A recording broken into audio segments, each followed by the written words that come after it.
They brought me to court in chains, security men all around, yet I stand without fear. The judge is seated, the prosecutor speak, but everything they say makes no sense at all. I'm at the show, oh, I'm at the show, show me the love. No, you right. Show me the section, show me the class. Which law is this? You call it terrorism, you call it treason, but where is it written? Bring the book. I'm on the show, show me the law. I'm on the show, show me the law. I'm on the show, show me the law. I'm on the show, show me the law.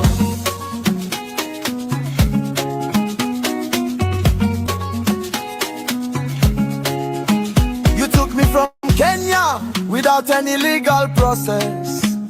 No extradition, just force and violence. You brought many charges, then quietly dropped some. Like magic, like a game, the way things are done here. I'm at the show, I'm at the show, show me the law. Under which law are you holding me? Open the book, point to the page. Which law is this? If there is no law, open the gate and let me go. I'm at the show, show me the law. My Lord, with all due respect, bring the law so I can see it.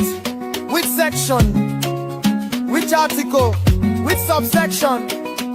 Even if it is an old law from 1960, bring it forward. If you cannot find the law, set me free today. I'm at the show, oh, I'm at the show, show me the law. The whole world is watching you. Show me the law. I'm at the show, show me the law. I'm at the show, show me the law. I'm at the show, show me the law. I'm at the show, show me the law. Justice will come, truth will prevail, freedom is near. I'm at the show, show me the law. I'm at the show, show me the law. I'm at the show, show me the law. I'm at the show, show me the law.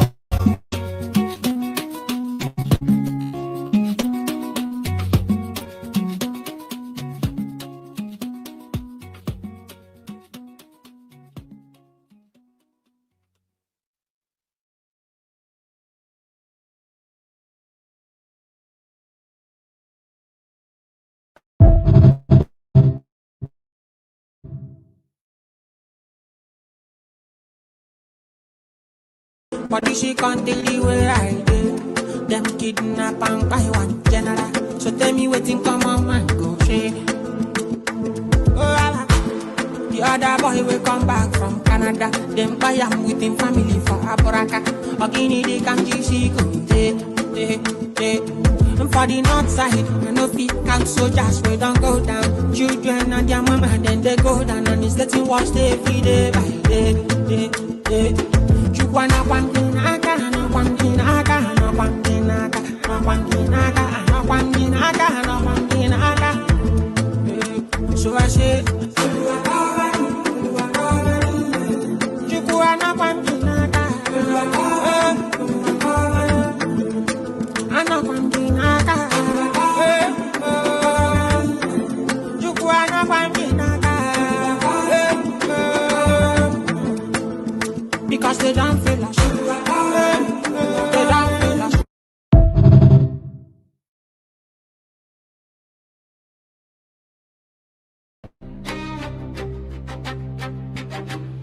They dragged me in chains to this theater of shame. Black-robed men with borrowed power calling my name. DSS uniforms, faces like stone. Judge on the bench, but justice long gone. On Matasho sits high, reading charges like prayer, but the paper feels light. There's nothing written there, so I rise from the dock, voice steady and slow. One question I have before you deliver the blow. Show me the law. Show me the law you're trying me with.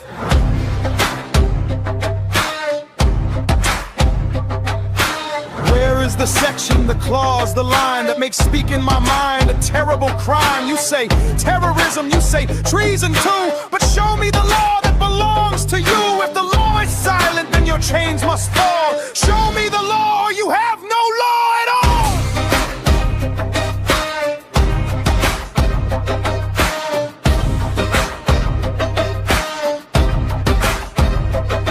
You quote for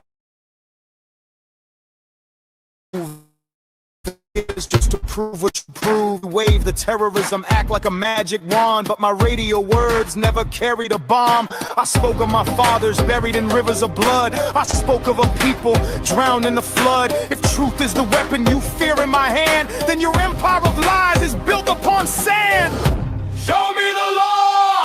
Show me the law you're trying me with. Is it written in London or typed in Abuja? Does it come from the people or just from you? You hide behind wigs and you hide behind might, but a law that needs guns was never a right. Open the book, let the whole world see. Show me the law that is judging me.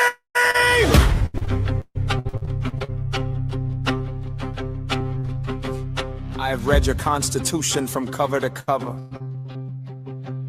Article self-determination is no crime, brother. I have read the African charter you signed with a smile, yet you rend it to pieces when it walks in my style. So read it aloud, your lordship, read it clear. What me here for?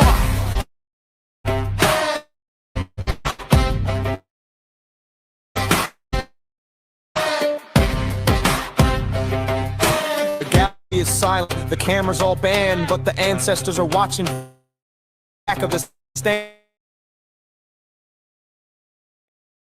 You called it an operation, called it genocide.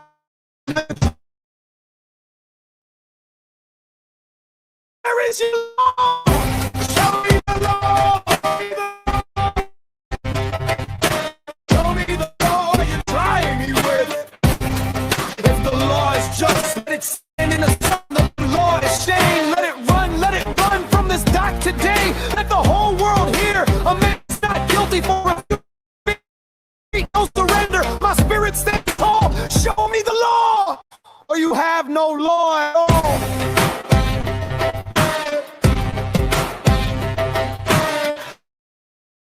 But not the peace of the slave, not the peace of the chain. One day these walls will crumble and fall, and the only words left will be, where was the law? Show me the law!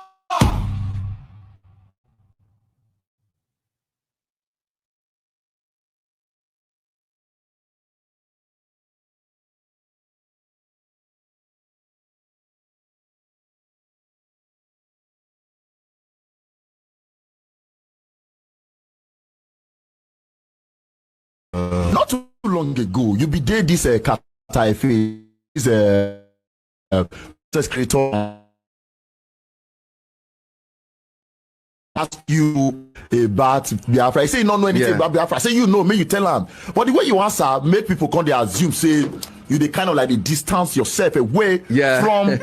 I don't want to use what you represent, but then again, it's part of your region. Where you come from. We should just kind of like address that particular argument.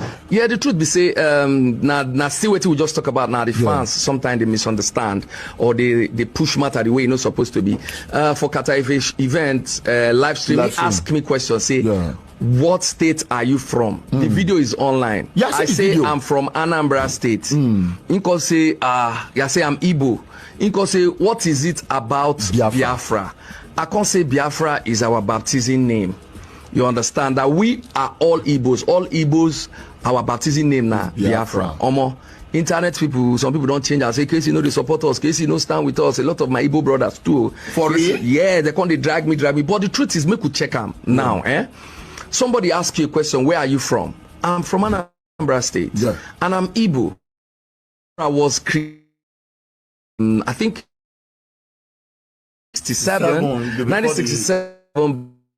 And one guy, Frank Opigo, from Bios, I think, he suggested that name for the Igbos. We understand, Biafra, and we adopted it in 1967. So before 1967, who are we? Igbos. When my mother gave birth to me and my father, they named me Kingsley. When I grew up and had my baptism, they named me Cyril. My baptism name is Cyril. So when you asked me this question, I was like, Biafra is my baptism name. That means I'm still a Biafran.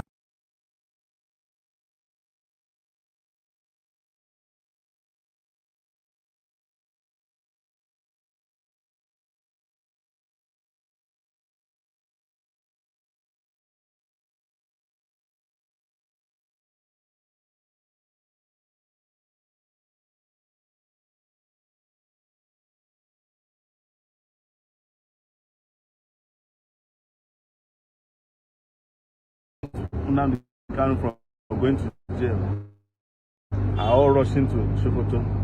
I want his family members to give me the right me. I can be there. And I will tell you the day the judge who sentenced him going to Sokoto is going to go beg like Fela was begged in Bama prison for doing what is wrong, if he has not done that already. But if he wants to go, tell him to contact me. I will arrange a safe passage to Sokoto. This was the worst thing they could have done to them. When they were taking him to Sokoto, they thought they would ridicule him. He would be, when he goes to Sokoto, he has turned Sokoto to another Mecca. Yes, pilgrimage. That's what we predicted. You know, they don't have sense because they don't have people who can reason in government. And now, look at where we are. You jailed Nnamdi Kanu. Nnamdi Kanu is already a celebrity in prison. They said he has already become the president of the prison, but I doubt that is what Nnamdi Kanu wanted. But it must have been conferred on him just by respect, you know. So very soon, you will see that they will, on their own, reverse the most fundamental mistake they ever made regarding Nnamdi Kanu. You can quote me on that. Yeah.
Yes. Shabbat Shalom, Mumi, Shalom. Greetings, lovers of from all over the world.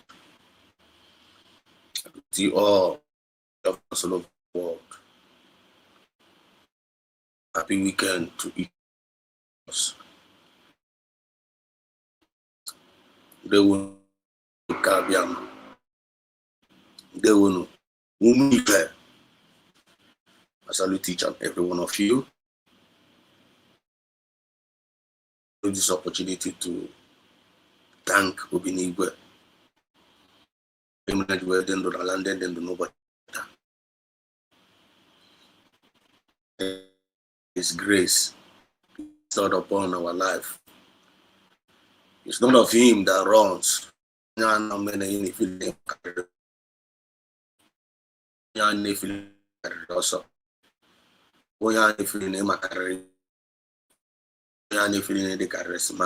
not of him that runs, nor will it. Or Chineke na when you go say mercy. And I did in a hurry. For us not to commit that sin of ungratitude.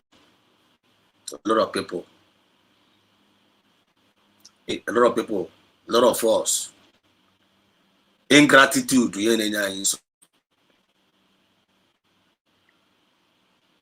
and some of us are not know anything, but it means a lot. I'm going to put a lot of things, I'm going to put a lot of records through this time around.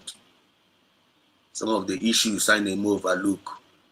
Some of many things I need to overlook. I want to our major problem.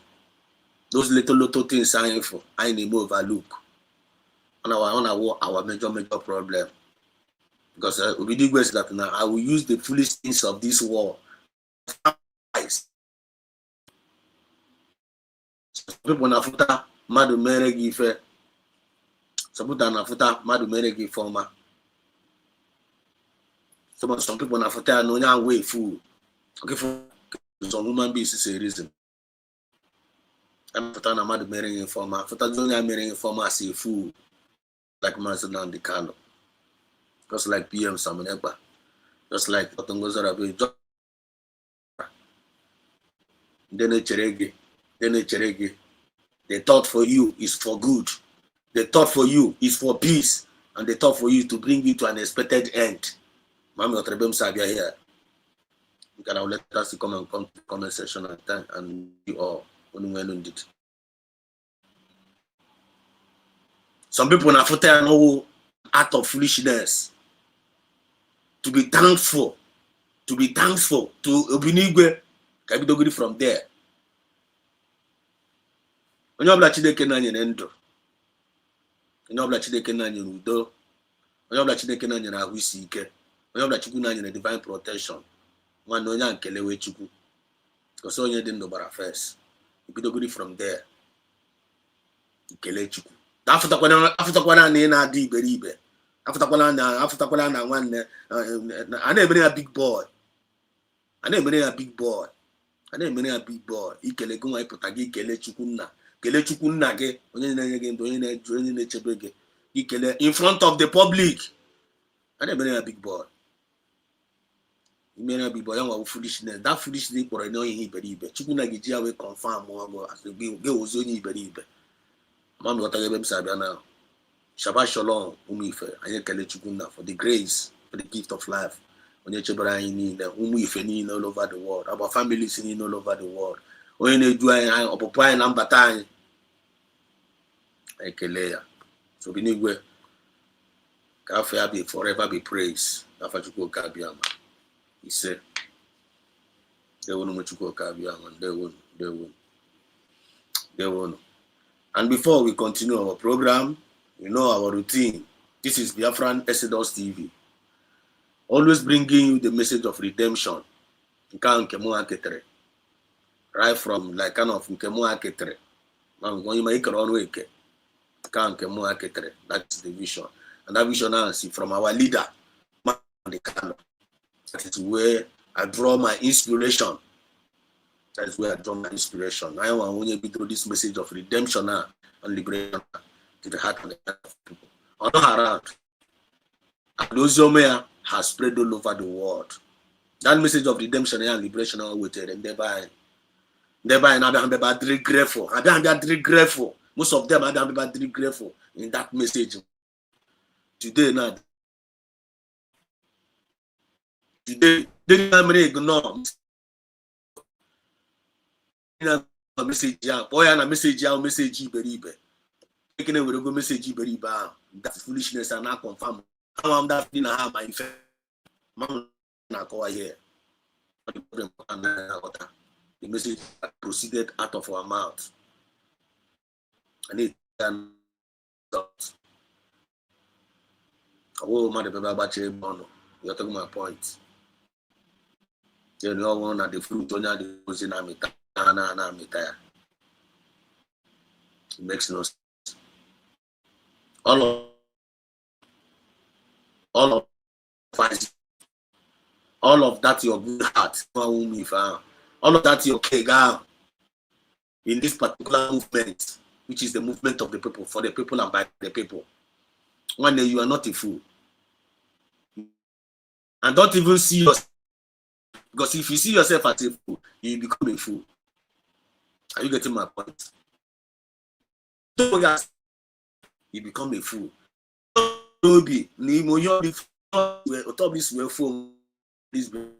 That is exactly who you are.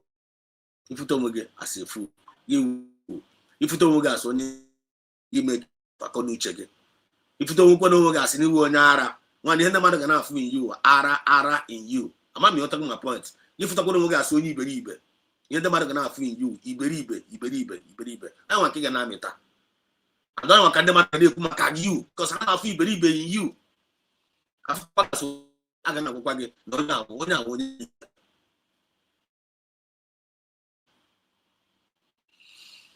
There are qualities that distinguish great leaders. How many qualities they distinguish great leaders?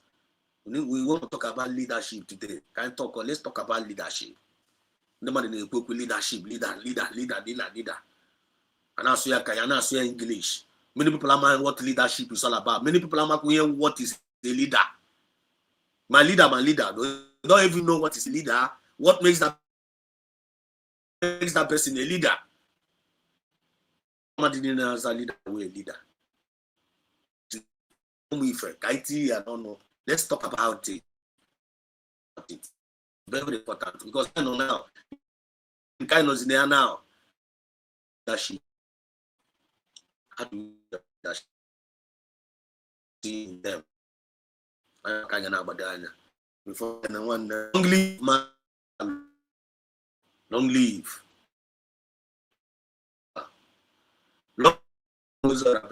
This Trinity in a century. I want the head of this, which is the United States of Biafra movement. I want the leaders. I don't know about you. I don't know about any other person. Because you know, before I answer, you don't know platform in the corner.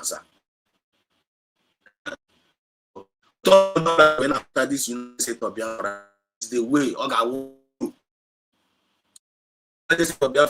a joke to you. It will become a joke to you.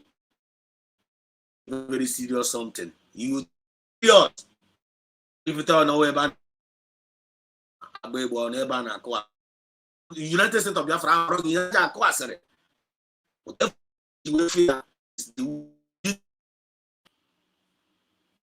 the qualities that distinguish great leaders.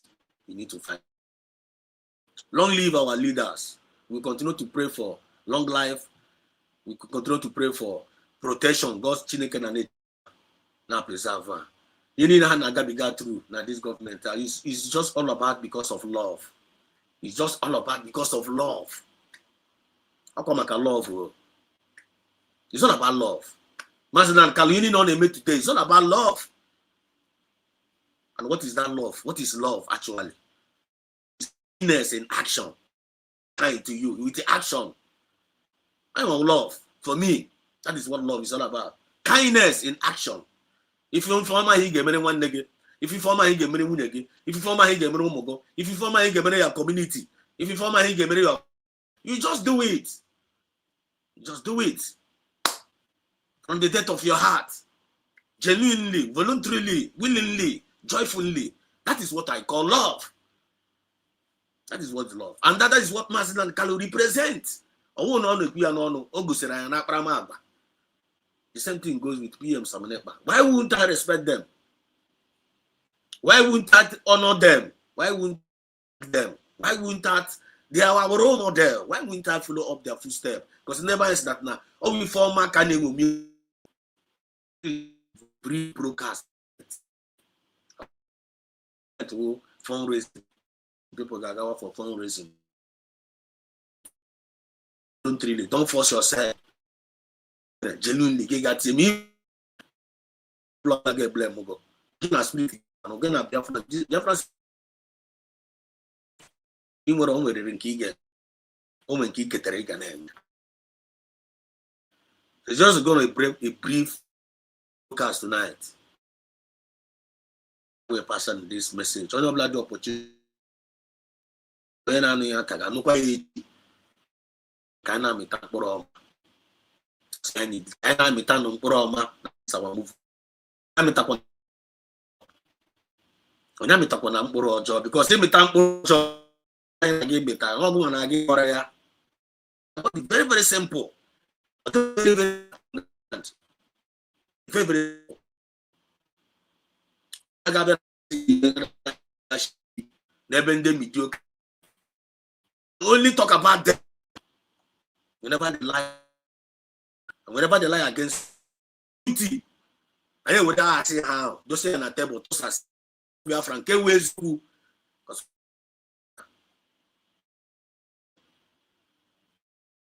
Are with the United because of the qualities of the leaders offering them, the good qualities offering them. One, what can you say against? What can you say against Mazen Carlo? The evidence if you get Mazen Carlo. Any evidence you get one Carlo. It's no evidence you get both spiritually and physically. Any evidence you get down. I'm on the last thing. If you need, look at Simon Ekpa, PM Simon Ekpa. He have shown it in character, he has shown it in his fruit, he has shown it in all angles of his assessment. Why should you conspire against him? Should you betray him? Why should you say something bad if name it like that?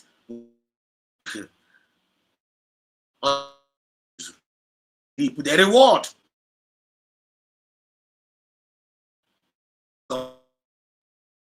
against this government because if we share but when people came out to some people, if some few individuals are who be do kasana their heart Lord they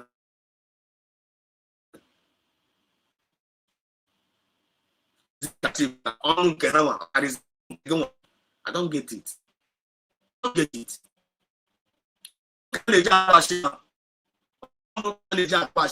against us.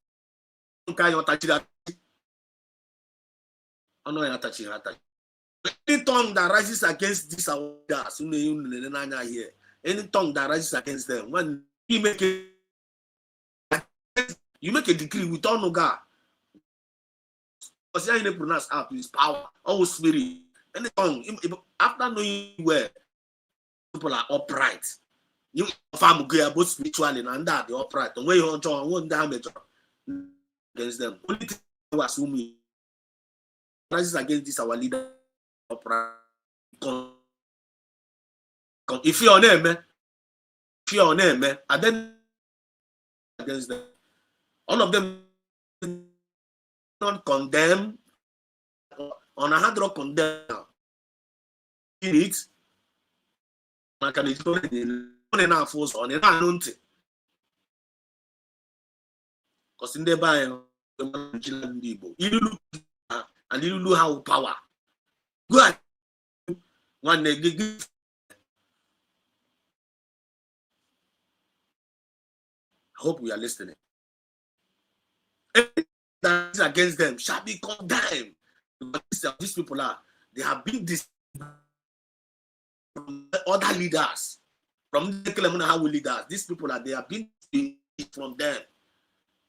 You cannot come light and darkness. You're not going to care with light. You're not going to care with darkness. All you do is to focus on that light. All your eyes will be on that light. You cannot be looking on the light at the same time.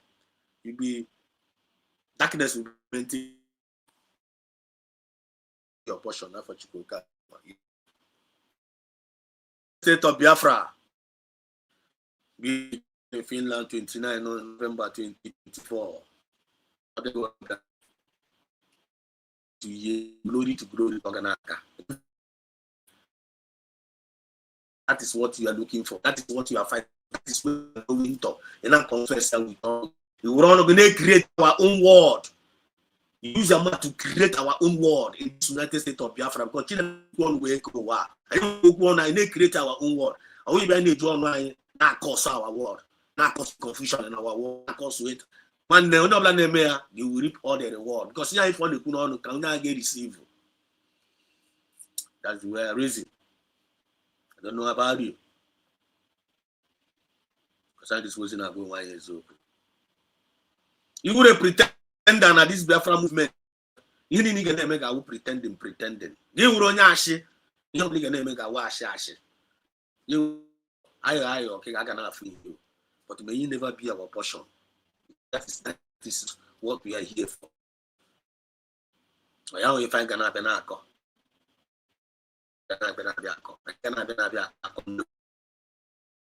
you fight. Do I fight? Do I speak? On your by Korea. Final. If I can't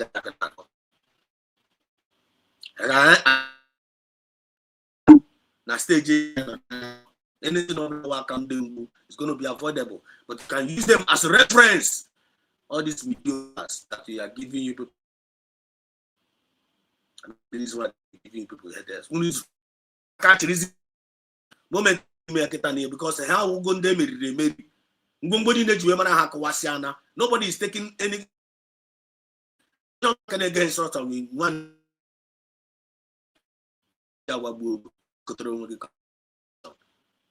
Whereas they be free fair. You're not focusing your eyes on the lies. Why? You are not supposed to be using them to be catching crews. But some now. Whereas the government is doing the real thing. All your government need now is your support. Government need what? Your encouragement, your prayers, your donation. I want the nation building now with a very, very positive mindset. Every dirtiness, get to put it aside. Every distractions, get to put it aside. I like to messages will be so early. Being greeting our brothers and sisters. So that in the privilege, based on how the Spirit leads, there will be a first partaker of this message. And the message on our way stigma, on our ways on marble, always spirit. And when you got no message, and one got tapraga now.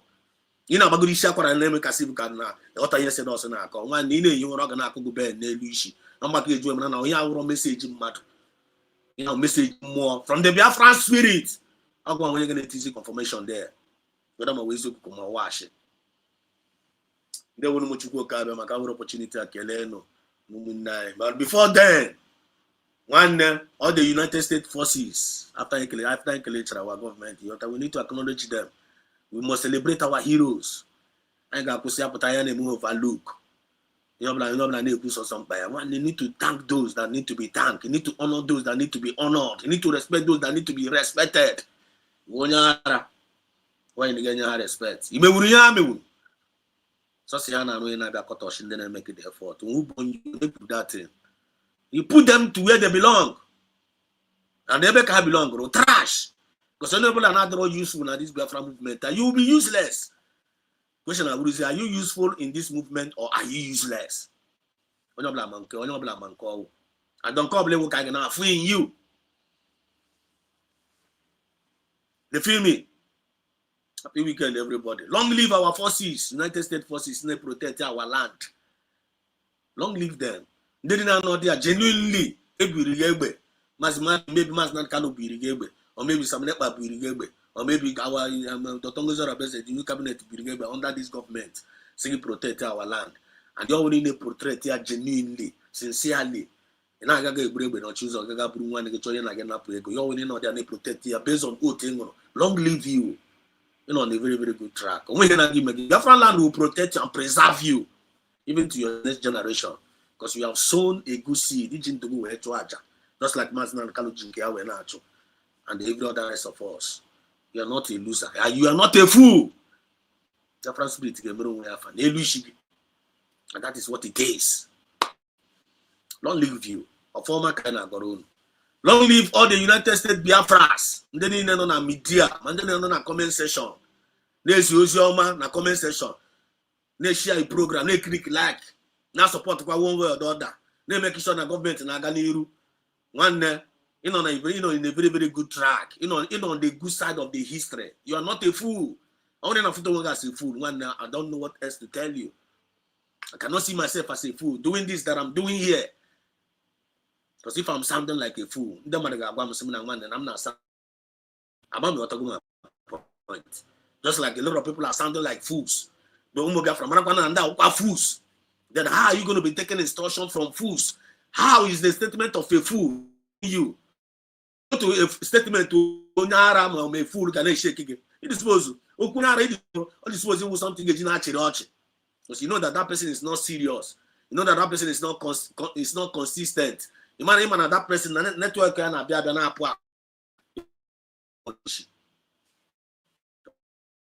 no, there are qualities that distinguish great leaders. Out.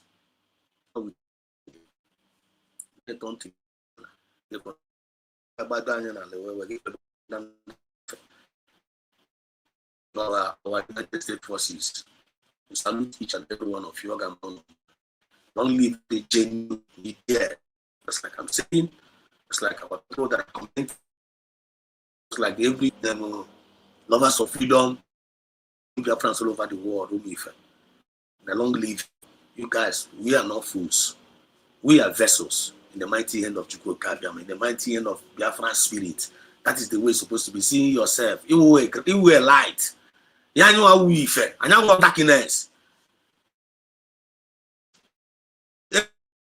Peace in ano there. The public no growth in ano there. The public no understanding ano there. The public no unity in ano there. The public no. If I know, that is I don't know what kind of or the cost or the call the post or the call the guru. Only me if you can make a make if with you if you begin. Only you can make if with you can be begin. You only darkness and darkness knows. Shine out, kind of shine out to the world to see what is Biafra, the state of Biafra. Rise on. Kehana call themselves. When you see maybe. And when you did distracted, and when you did perturb,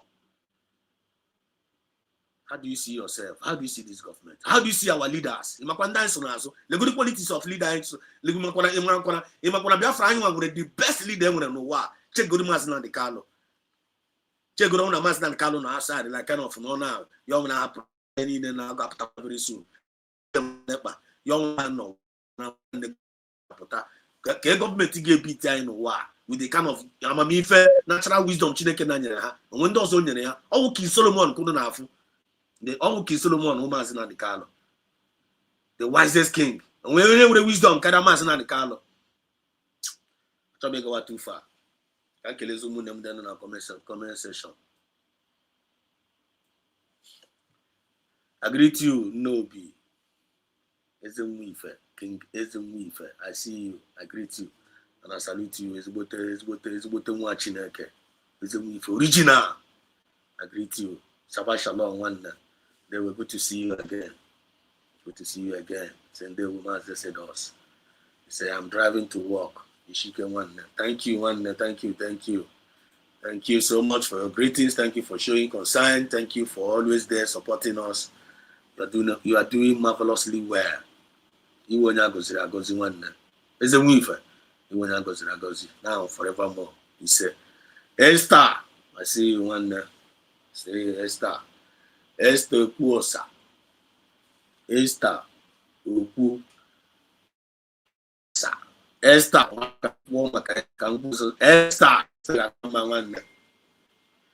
Esther Kakama.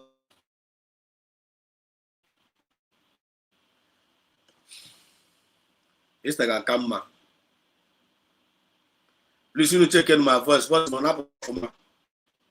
Check the voice. The voice. Move for the network and I know what to it. You have to go. Because you're check in. Is my voice coming out well? Or video okay. Move for the network and one on art it up.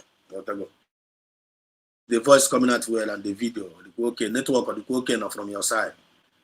Don't come on. You got naturally. Because you the radio go two times. I'm gonna be sensitive. Uno no watch him wait na comment section with you. You so nepa hey that's nepa in the building. What is the name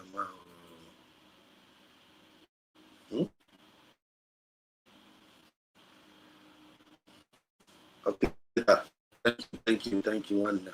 Thank you. This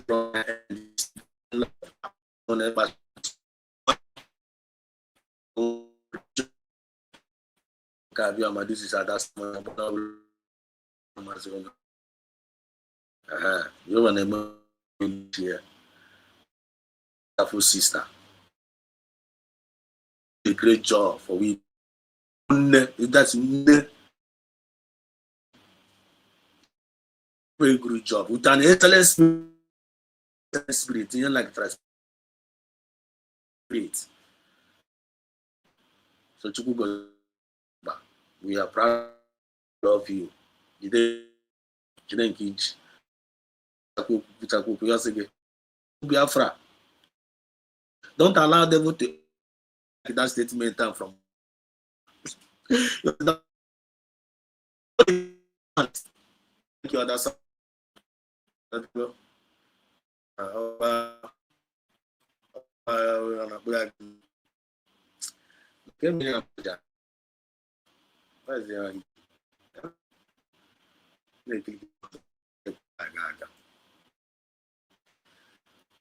Can keep the thing for the from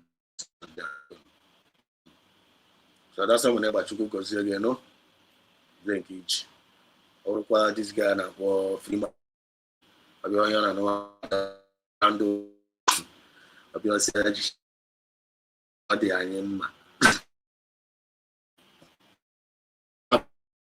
jo ocho na no ojo ga na si ajishike ya mma onye na ụwa niile na-afụ ị hapụ foto ọrụ ọma Igbo ị ga onye kpachisi ike mma ọnwa gasị wute ọsọ ezigbo aka adasa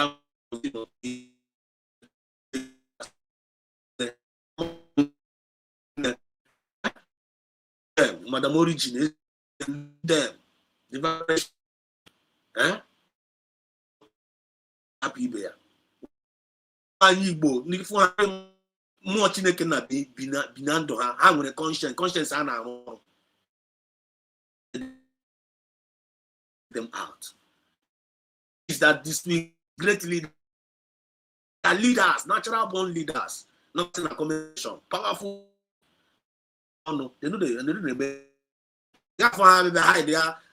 shoulder. Most of them are professional doctors, nurses, but constructors, managers. See that non movement, not all my condemn for their future generation. Other millionaires for them to have this kind of conscience, they decided not to do this. And anyway, and not why you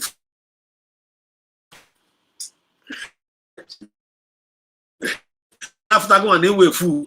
Don't worry. Now, but those that laugh the best. They try not today. Don't worry. Achishike church man in the master won't come back to what you care. I'm a full face. If you know, so that's someone about today. Please, you can go. So, you can subscribe on that. yeah.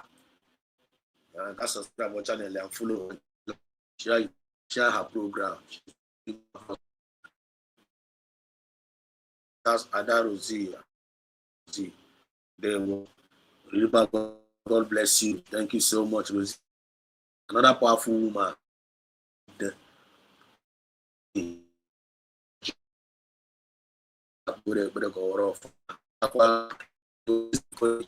Let's talk to reveal a lot to us. It's the gift to us. Shamanage Matters, Ada, and Mother Rosie, and more. They were happy weekend. Shalom to you. Daniel Okwa,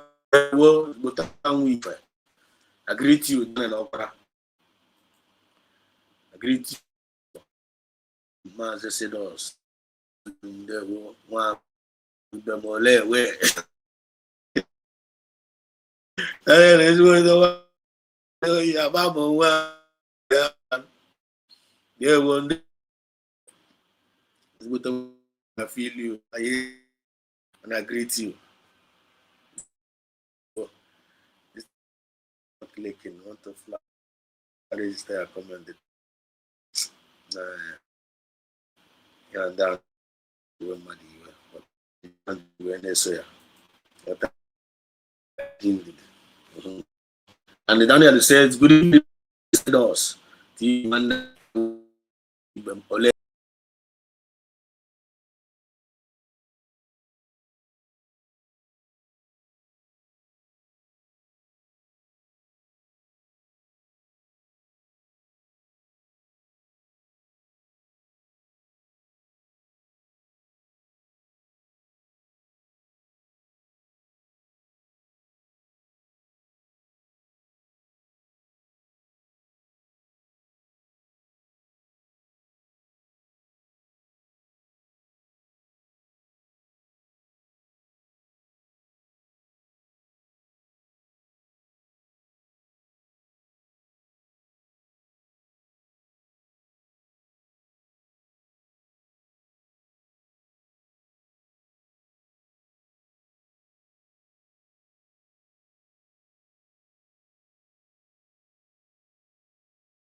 No, I'm pleased. Can you? I'm back. I don't know what's going on here. The thing just kicked off. Please, can you hear me?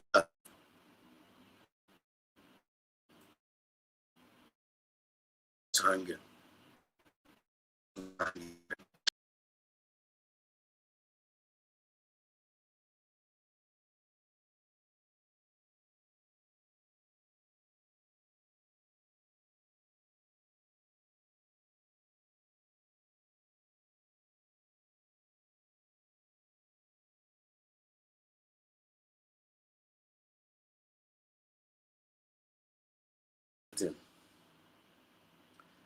So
No, it's my voice coming out clear.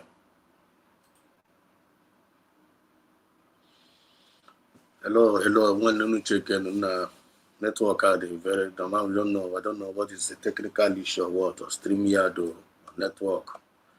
I just off my network and I on it back. Sometimes we must continue one even though I go that program because now when those young Chinese is go pa me out. This is the main purpose I was say go me I know the message I went down a buaka. You shall know the truth, and the truth you know shall set you free. Because check in. Can you guys see me now? Apatawago verse 1 apata. You check in whether my verse 1 apata. Check in. You 3 years there sometimes now. 3 years there sometimes in the end. I'm not gonna article I want something. It'll just bring distraction for you. Please check in my voice from Apatawago. Can you hear me?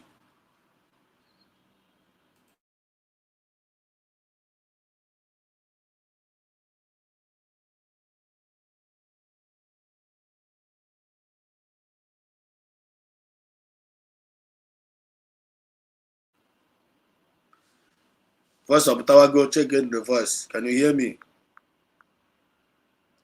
Can you hear me? Voice of Apatawago, check in the voice. Can you hear me? Okay.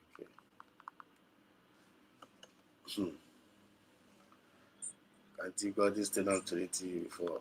So the message has been delivered. There are qualities that distinguishes great leaders. Our great leaders must be appreciated. Our great leaders must be respected. Mazina Nikano, PM Samneba, Dr. Ngozi Arabese, our represent our government. They got for their lifestyle. They got for their qualities. They got for the hand with their conscience. They got for the hand with again conscience. Or leave conscience and a book go. PM's conscience and a book go. Dr. Ngozi Arabese, conscience yakwa na book go. When you have before John Obi, we can testify that. We can testify that. The only thing I had against were evil. They are against the evil ones. Natural, eat up their own people. That is the only thing. They are just against the evil ones literally eat up their people. I will stand there in a gap. These 3 of them, I wouldn't do that. 3 on the line. 3 of them. These are the qualities you're gonna have for now in the life of a leader. Truly loves you. Truly cares for you. Your best for you. In return, you must be grateful to God giving you this kind of people. We got to be grateful for giving you this type of people. You're talking my point. Eh? You can let this kind of people. That is all you need to do. Then you have failure to thank God. You need to go this kind of people out, this kind of qualities here. Separate them from the other leaders. Because you watch all the other leaders, doesn't claim how leaders. Doesn't claim how leaders. You can find some of them possess evil hearts, evil characteristics. They are very, very wicked. They don't care for their people. And I'm a photo life on the quiz of but you are not going to pay. The truth will always stand the test of times. I'm and then a quiz open and pay you price. I'm a then a quiz open and they pay you price.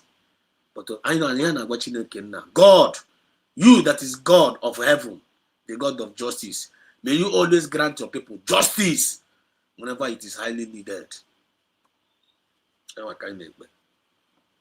Because that's a 4 job offer. Your woman.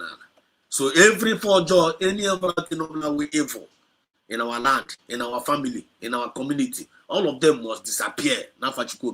He said, all of them must disappear. They can't hide no longer. They can't exist no longer. Because there is time for everything. This is the time of light. This is the time of peace. This is the time of unity. This is the time of progress. This is the time of justice. And this is the time of equity. All you need to do is to promote that light. Now, and are you in or are you out? Are you one of those leaders? Are you one of those leaders that possess this kind of qualities? One, if you want to be a leader, I want a leadership na go. I want a leader na go. You try to be a leader. Now this Biafra movement here. You wanna maybe on go. Because when they don't go, when the leadership or not go, all they want to do is to become a servant. You have to go. And remember, when you are serving the people, you are leading. Give me an idea. For you to be a leader, you must be a servant. You must be a servant. Then you are not a leader. When you serve, in a serve, in a serve, you a leader. Are you serving? I want to join a job. You want to be a leader. Now this is from. Are you a servant? The watch out, Carlo. He is a servant, serving the people. The man not be a leader. PM Samanepa, a servant, serving the people. The man not be a leader. Dr. Ngozara Beze, a servant, serving the people. Oh, okay, a leader. If you want to be a leader, you will serve. You know, serve Biafra. Come and serve us. Can I be a leader? Come and serve us. Each other can be a leader. We go serve us. I want the bitter truth. I want the bitter truth. If you want us to see you as a leader, let us see your service. Let us see your good job. Let us see your good job in that to us. When the leader go, when you are not serving us, when you are not leading anything. You are not leading anything. Look at what is happening in Nigeria. We are talking about politics here that distinguish you great leaders. Look at what is happening in Nigeria. Leader, president, leader, Tulumbu, leader, Southeast governors. But I got the title, leader.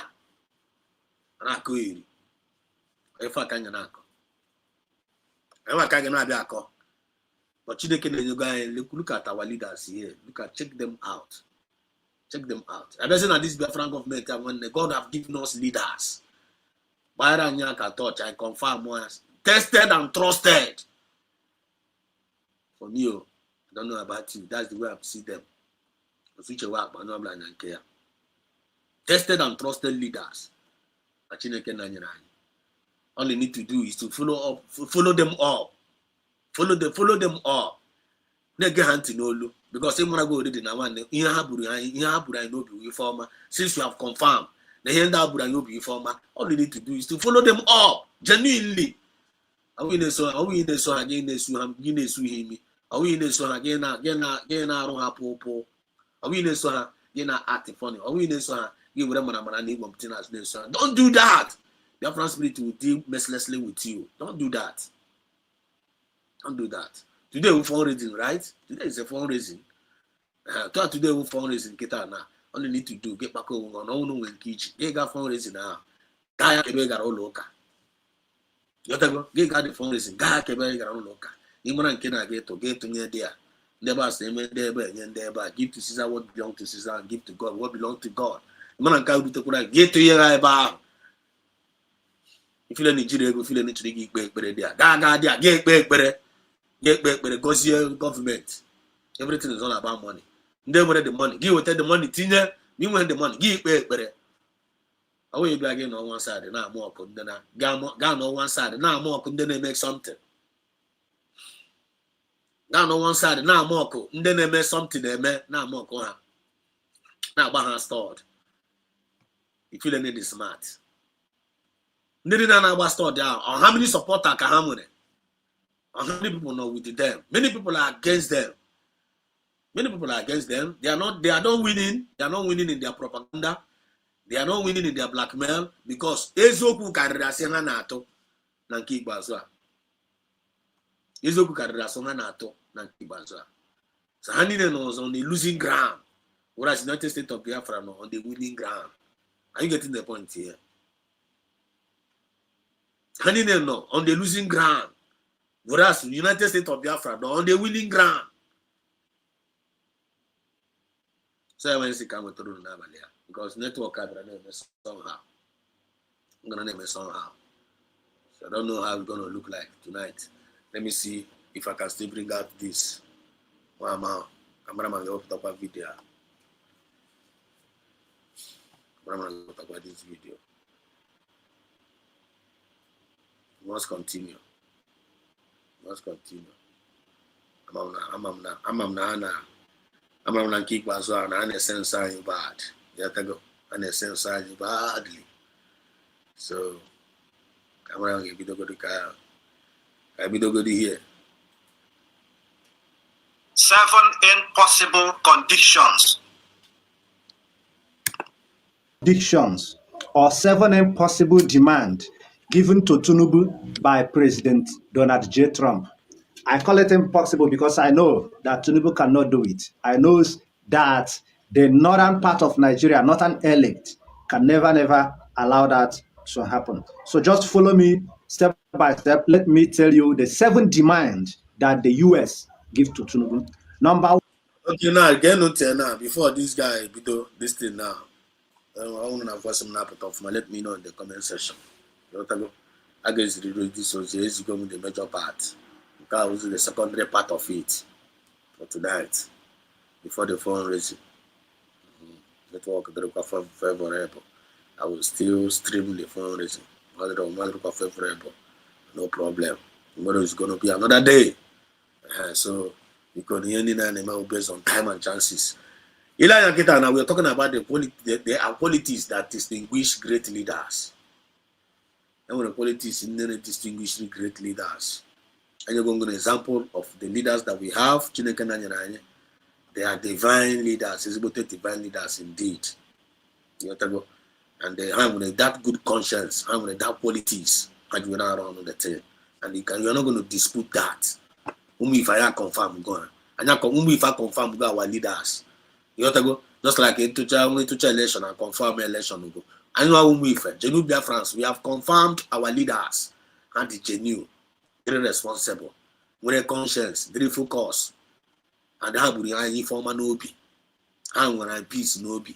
So we are not going to insult them. We are not going to. All our duty is to make sure that we are with them. They follow up genuinely, patiently. Now backing up, even in support, even in donation. Because I confirm go. They are hard states.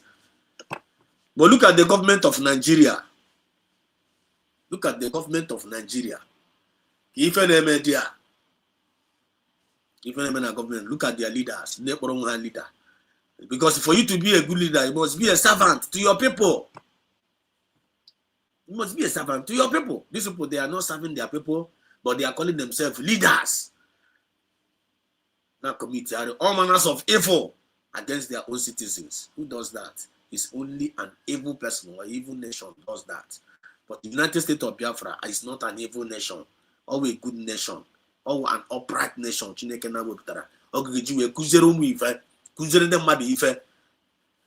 We everlasting peace. And then when you watch that is what we represent. I am not like I am not like Kawashi. I am not like we are repairers. We are repairers of the old bridges. I'm to repair every wound. I'm to restore anything restorable.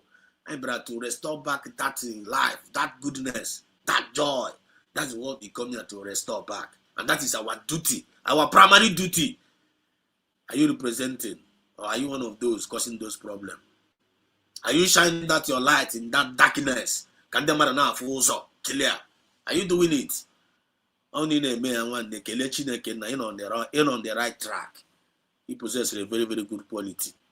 You have to go as a citizen of the United States of Biafra. Then if you are one of the leaders, you are the possessor, the spirit of mass which they have shown us a very good example. Game running, so the game running on the right track. When you're not a fool, not when you're a fool. When you're not going to waste your time, only on the waste time here, because you are useful, you are not useless. You get my point here. The present Nigerian government now, look at the condition American is the Nigerian government. They are a sovereign nation. They call themselves sovereign nation, but they are committing genocide against their own citizens. Until the arrival of the United States of Biafra, if you don't know where, until the arrival of the United States of Biafra, under 1 year anniversary, if you will get more already, Nigeria no in a very, very big mess as we speak. Information everywhere. Yeah, if you know, a brief summary of what is the time and the season on email. Look at the Nigerian government himself. How in a very, very big mess. They say the condition American government in there. This our brother like Motos we may analyze. Because you if you gonna disconnected. These are impossible conditions given to Tulumbu by Trump. Think of condition engineer. And then Tulumbu can never meet up with these conditions, sir. Because they can't. Because how you present the darkness. They can't. They can't. These people are evil. These people are like kind of Pharaoh. Where Pharaoh now? If it's just a Nigeria to take Pharaoh. You go. This guy is going to be an impossible task for Tulumbu to do. And when Tulumbu is going to meet up, and Trump got by his can I get by his because you know regime na Trump now watching Trump watching na call on a conscience. When any other leader no know why. When any other leader don't know why give me a Trump name. Because conscience and also all their conscience here will no be a devil. Other leaders say will no be so do it out to devil. But this man need to be aware the devil. This man yana Chineke na kanaro at least on no and he have come to do a great job. And nobody have to miss this opportunity. Everybody must team up. Every children of light all over the world. Every freedom of lovers of freedom all over the world. Every genuine Biafrans all over the world must make sure on the right track and make sure the light down and shining. Shine when every darkness of library around us. Shine that light. You have to go. Let half ya. Man, no plan about Okwan that day, but all the about Okwan got turned to a fullness to that particular person. I swear to God Almighty, women, here I'm not going to bitter truth, genuine truth, and nothing but the truth. You have to go. There's nothing going to fear me here now. 7 impossible conditions or 7 impossible demands given to Tinubu by President Donald J. Trump. I call it impossible because I know that Tinubu cannot do it. I know that the northern part of Nigeria, northern elite, can never allow that to happen. So just follow me step by step. Let me tell you the 7 demands that the U.S. give to Tinubu. Number 1, end impunity for perpetrators of religious motivated violence. End impunity. So Tinubu cannot do that. You understand? Because the people perpetrating all these things are the people in government. They are the people that put Tinubu for that seat. Number 2, protect Christian communities and clergies from further attack. It means Tinubu has to fight those people that made him what he is. You understand? Okay, now no. Okay, now no. Because this tax is that tax Trump gonna go Bruzoma Chinekenda. Bruzoma redemption and liberation. Butere na tebulu tulumbu. Butere na sorok. Ebunama hear what government is all about. Ebunama hear what good governance is all about. Kaya kuzerunia. Akunu nekele muna akunu de ocha. I'm going to claim there is no genocide going in Nigeria. I'm going to claim with a good governance. Okay. Now what you say now? No. Now what you say now? No. Now they be Christian in that country. Now they protect their life. Apart from one, there is no genocide going on. Going on with America. America say no problem. But I just say now no. Now they be Christian there. You must protect their life. You must guide them. You are not going to share one by one. This guy now was here now. No man media because all want to seek protect the life of the Christians, which means he's now fighting against, which means technically Tinubu is now fighting against Ndedo Saraya. I'm going to go to that high point, which means Tinubu now fighting against Ndedo Saraya.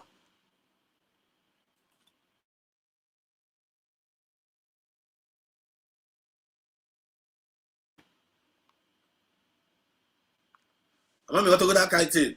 So now here one impossible tax to Tulumbu. It's an impossible tax to Tulumbu. So Tulumbu Gemenia, the guy now said the answer is no. But when the Funan and Kibazwa, Tulumbu will be forced to do the needful. Or Trump can make the needful. So get no take on the tax obligation in Nigeria. And therefore no blood is supposed to focus on those taxes. And now Hamaya. Every woman is supposed to focus on that tax. And every legal on Twitter. In a Hamaya, and they promote here, and they check one man in Nigeria. What am I name here? And they check what am I name here? And I to bomba to bomba. Man, on Twitter.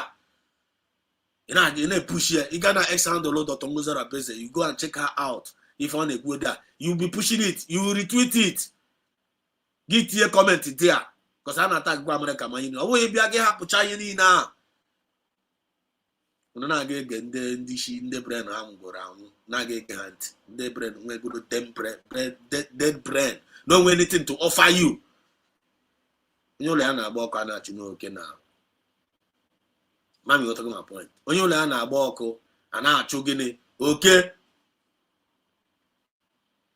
Check out the condition in the Nigerian government. So it is impossible. Number 3, repeal blasphemy law and release all prisoners detained for their faith. That is, for you to get this law of blasphemy, totally cancel law like this, cancel it, make it a dead law. It is impossible. It cannot happen in Nigeria. You understand? Number 4,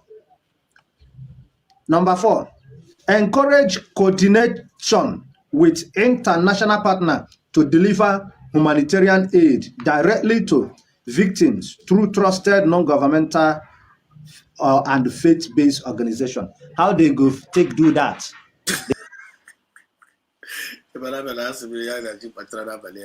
Under brief analysis, there are politics that distinguishes great leaders. Okay, now. This thing is an impossible tax to the Nigerian government. But the thing able to go on at their table. American ambassador expect can play by the rules. Trump government want to see Nigeria playing by the rules of that thing at their table. I am going for Nigeria now. If you don't forget all this damage control for Hanem, and the police and the heavy to go on, and then they go serious, and they Navy now, they are ready to, and then you need to see those actions because of the United States of Biafra government that torn her down. And since the arrival of the United States of Biafra, things are happening, both spiritually and physically. Oh, in Afukwaya. I'm when they're not here. I'm when they're not for what is going on. I'm when source on the source of fault. I'm when they're source of fault of the government. They don't even pay attention, man. They don't even pay attention. They are only looking for fault. And they go look at them, they can want you short child in the cook here. Because all who never expect can want you short child in the cook here. God be a something good about our government. Like she can't do that. Yeah, if one make it now, I don't dispose in them. Because when I put on as a loser, the woman confirm go go as a loser already.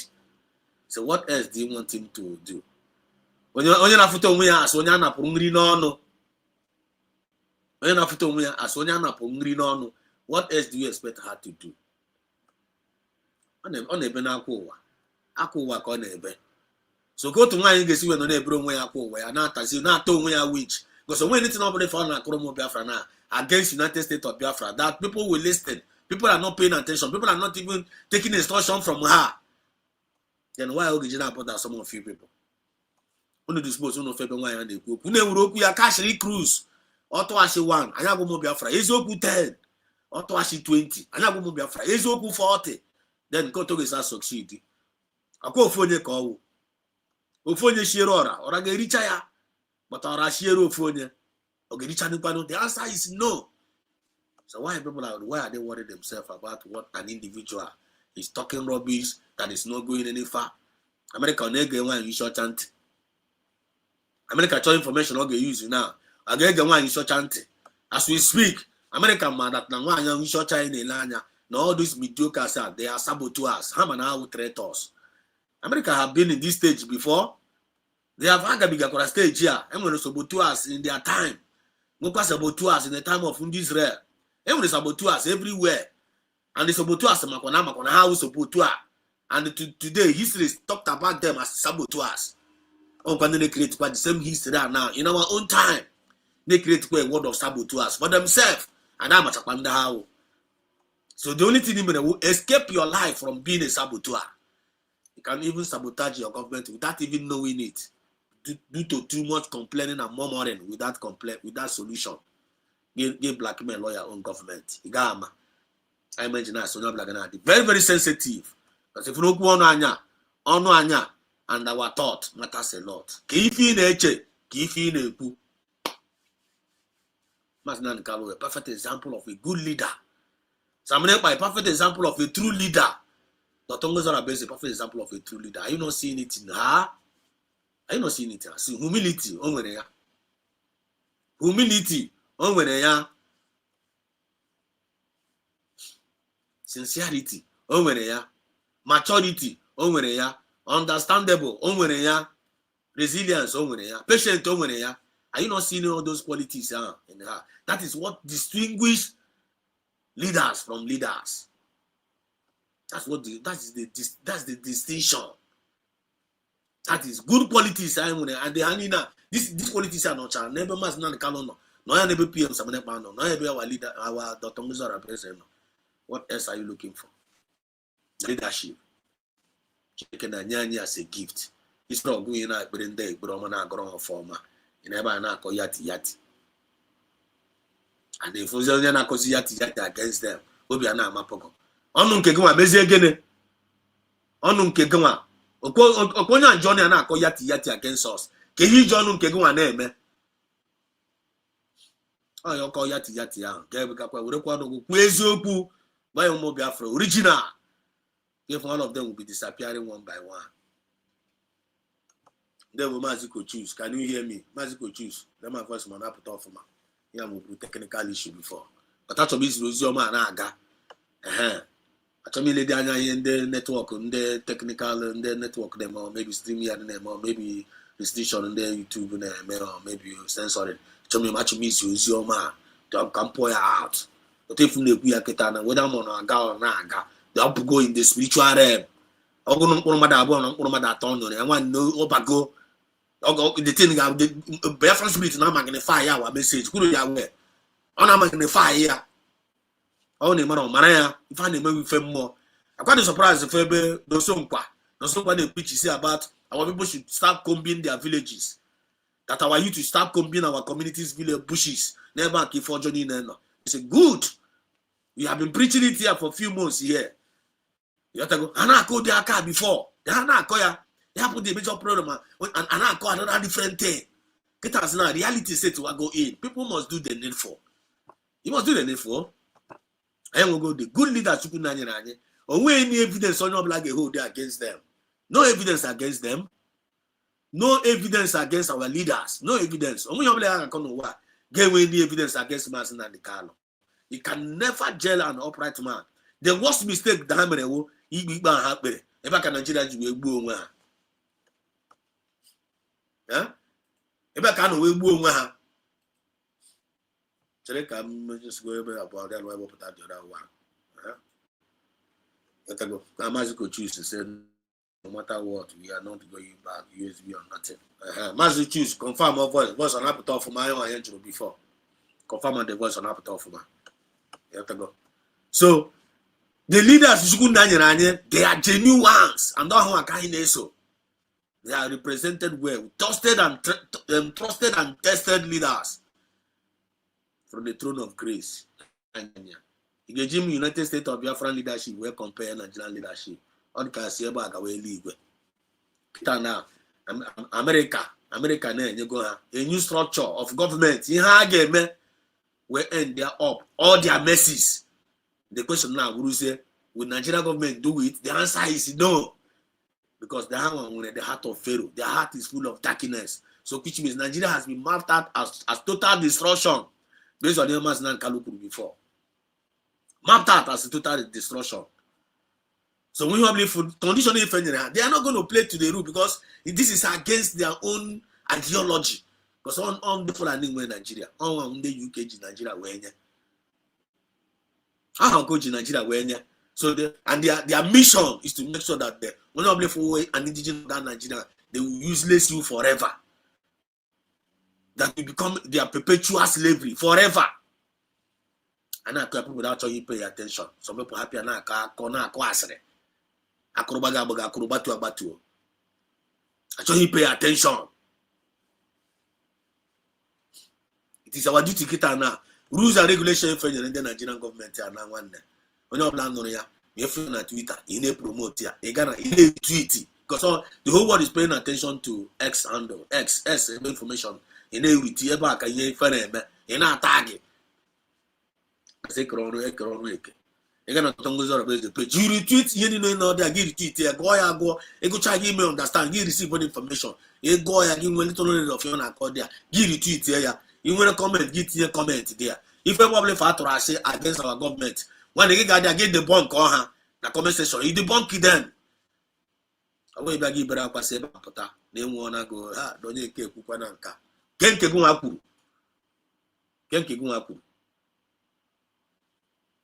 You hammer them. Chineke na nyere hono. I will not hana to us against us. Chineke na nyekwa anyi wono. I will not na ekwu eziokwu. Ko ye disposition na tibe yojo. Ko disposition na to ibe yojo. Onya ashiga na to no go journal because eziokwu will always win the test to stand at the test of time. Go to go one no kota go one ekwu eziokwu. Onya asha efo ebe onya ashi toro ashi ara na agbage. Gi na ekopu. You na discourage. But it doesn't make sense to me. Let's continue to listen. Made them no do apricot. Now he didn't go do that. It is impossible. Yes, so Zio, thank you for the confirmation. Coach, choose. Thank you for the thank you, loud and clear. Thank God the word out, the message out west. Thank God no west, message out west. Someone then on here. Zio no I confirm going on here. Coach choose no they don't go here.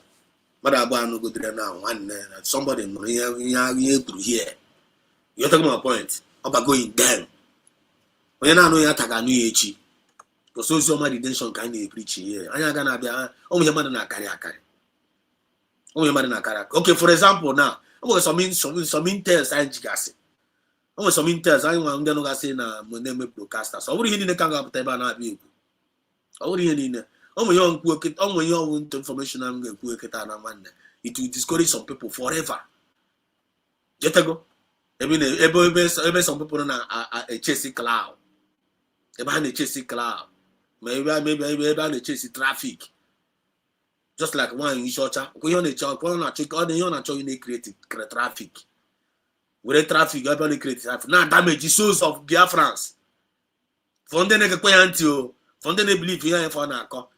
Because all one no any more. You want to make deceive go no wa. We make upon a track. Unless me way fool. You got go. With some informations.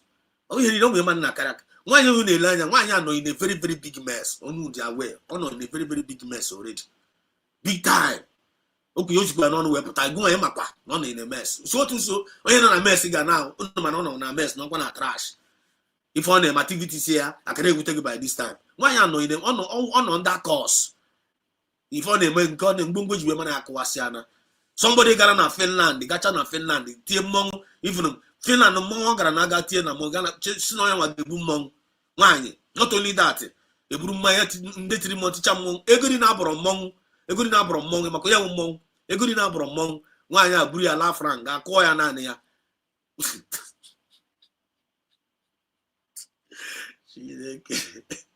When you brego monga, koi go mong. That's different, man.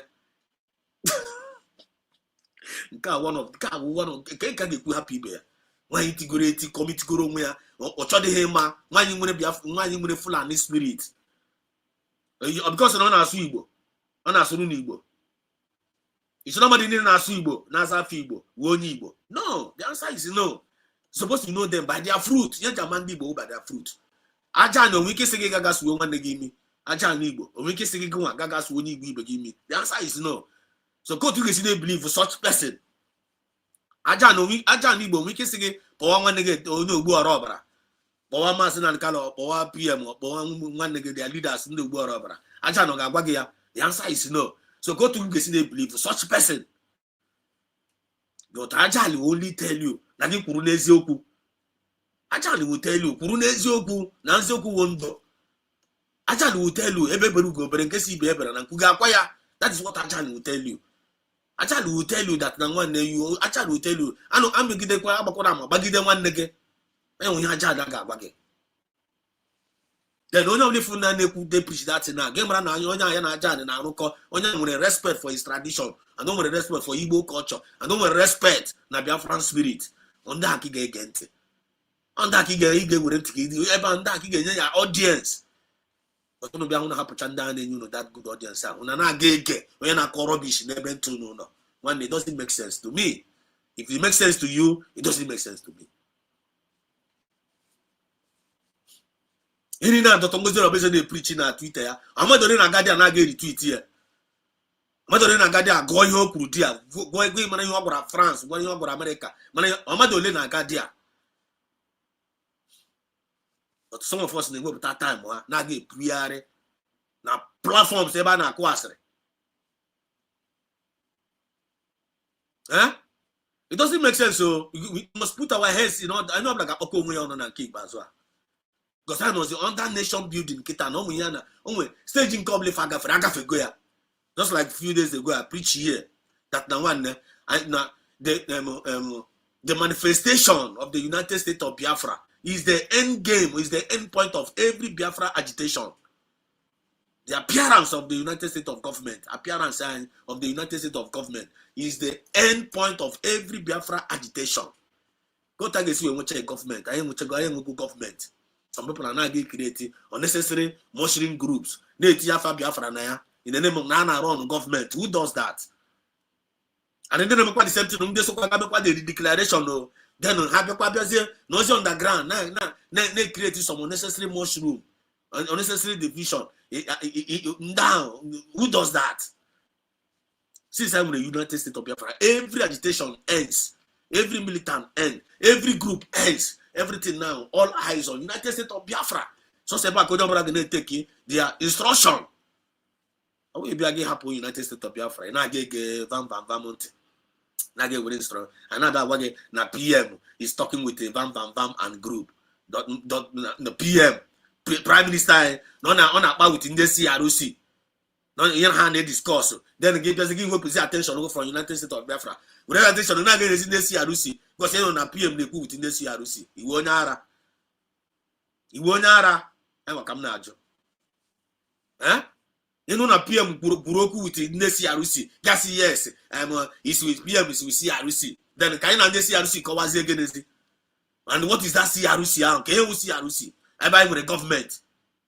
Then matter about that kind of thing. Now PM signal and no call. You happen now one almost some certain things that I know like this. Or they can see them to come at account. And they tell you, kuponya stupidity no how because more for the stupidity and who spirit. On this almost certain things no. Or they can say okay kupo. You mo dia account ga come mad. Iberi be no na home mad ha poor. Bring down one immediately. And that is the reason why Biafra spirit teaching now a lot of people can't because they don't want to pay attention. Because I want to appear.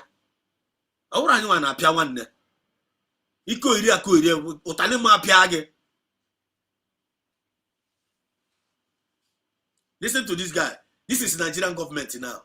This is Nigerian government. Look at the rules. Can they play to the gallery? Can they play to the rules? They can't because they had the evil.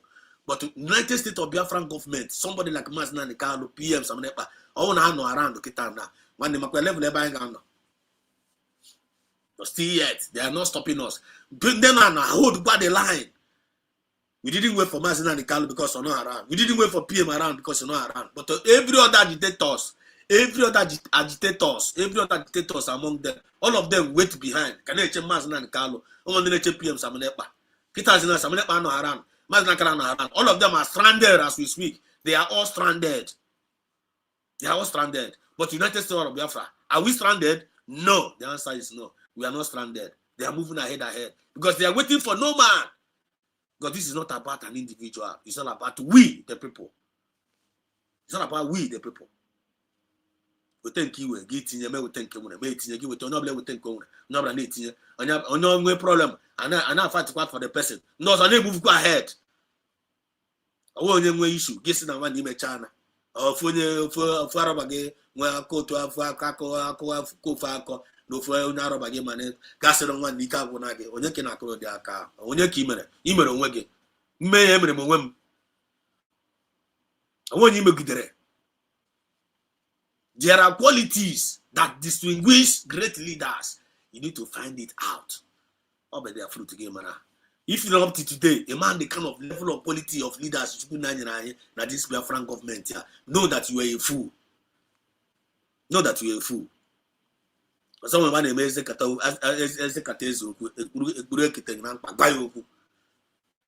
this time, man, the kind of quality of this divine characteristic good leaders in the name of these three leaders, Maslan Carlo, Pierce, and the general cabinet members, know that you are a fool. Nobody can get mediocres, don't want anything to offer to you. Because even this Biafra movement here, whether I'm on a cabinet, whether I'm on a media, whether I'm a citizen, whether I'm on a forces, once you're not useful to this Biafra movement, it's not useful at all positively. One need the useless. It's useless. And once he manage the useless, and when we one nigga end up in the trash. They didn't do useful, get end up in glory. You end up in glory. But if you make yourself a vessel of uselessness, when you get end up in the trash. Can you could yesterday the master hand in the talent? I'm not compare where you can over here find them out here anyhow. Yeah, we now what is define who you are. Define who you are in this Biafra movement. Define who you are. Who are you in this Biafra movement? Can you hear your vision? Can you hear your calling? Can you hear your area of your can you be na serve? Then are you consistent in that place in a serve? Or below the problem. Finish off point. Oh, many people below this Biafra movement. Many of them obey Kahano. No, when they bury born, Bachai born, how Bachani born, how young shift to honor. When they be around, you may be the enemy, you miss hey shift to go. When they bury corn, how metra cogidon, he kick on, go, how shift to. When they bury Iowa, how get Iowa, metra, Hosea, how shift to. But whoever that endured to the end shall be saved. Our endurance are with the only saving grace and Rekita now. Because a lot of trouble along the way, a lot of nails, a lot of hindrances. But we must live. We must learn how to live above all those hate, all those distractions, all those confusions. We must learn how to live above it. We must know how to resist the enemy whenever they come about. The only good news in Manu now, number one, Chineke and Yoga, good leaders, genuine ones indeed, trusted and tested. Which means you will go a role model. I'm going to role model because never seen informer can name me. So only will be a citizen of this Biafran government. You only name me the lifestyle of Mas and Carlo. Who are you? You only name me the lifestyle of PM Samaneba. Then who are you? You only name me, they follow the lifestyle of Dr. Mozart Abeze. Characteristics. Then who are you? Who are you representing? Who are you representing? You know, with under United States of Biafra. You behave as somebody who is an ambassador of peace. You behave as somebody who is an ambassador of fairness. You're not even behaving as an ambassador of equity and justice. You're progressive. Who are you? Who are you serving? Who are you working for? Who are you representing? Watch, and all of them that represented evil in this Biafra movement, Sabu and all those things. Where are they today? I'm not going to pay attention to them. One, if you turn yourself to become a mess, you become a mess. If you think like a mess, you become a mess. If you think like a fool, people will call you a fool. If you think like a wise person, people will call you a wise person. Because all he have in you can't go. He be able to know he never that go know he. You take go. So can I call yourself? Look at Trump today. Trump always leader call. Another way leader in the world. from other leaders. Because offer never negide, offer believe in equity and justice. Or they against injustice. Now, today, to help America, now they are fighting going on in Nigeria. Who does that? It's only person that have conscience. Biden or Gemini here, Trump, the answer is no. Obama Gemea, the answer is no. Are they not leaders? But I know they are they have one who have him. I know they are Nisha and they go Wanina, I'm one who have him. Every Trump get an initially go Chapano Wanina. UK phone. UK is gone. Europe is gone. Nigeria now is gone. It was the only shining star. Now Biafran East who hold the line. Now they need the recognition. They need the support. The only thing Biafran need now, support of the world. Kai Pianda Yaka. Some days Pokorunga Igbo Biafrans. And I condemn when I fight it, can recognize that Chineke na Pochano Kuti Jara. The fire of above will consume that person. And the man can put it. Once it become an impediment, now this Biafran movement, you will be totally destroyed. It's not way good. You don't know reasonable thing in this Biafran. You make sure no go. If you don't have to together against Biafran government, man, fight that person. We don't go ban them at the Isoku. But truth is the only highest people on Angwere. The only highest people on Angwere this movement are with truth. And what is that truth? United States of Biafra is a divine mandate declared. I'm out the truth. I'm out the truth. Everybody must defend that truth, protect that truth, provide for that truth. You have that truth, and I got you cloud.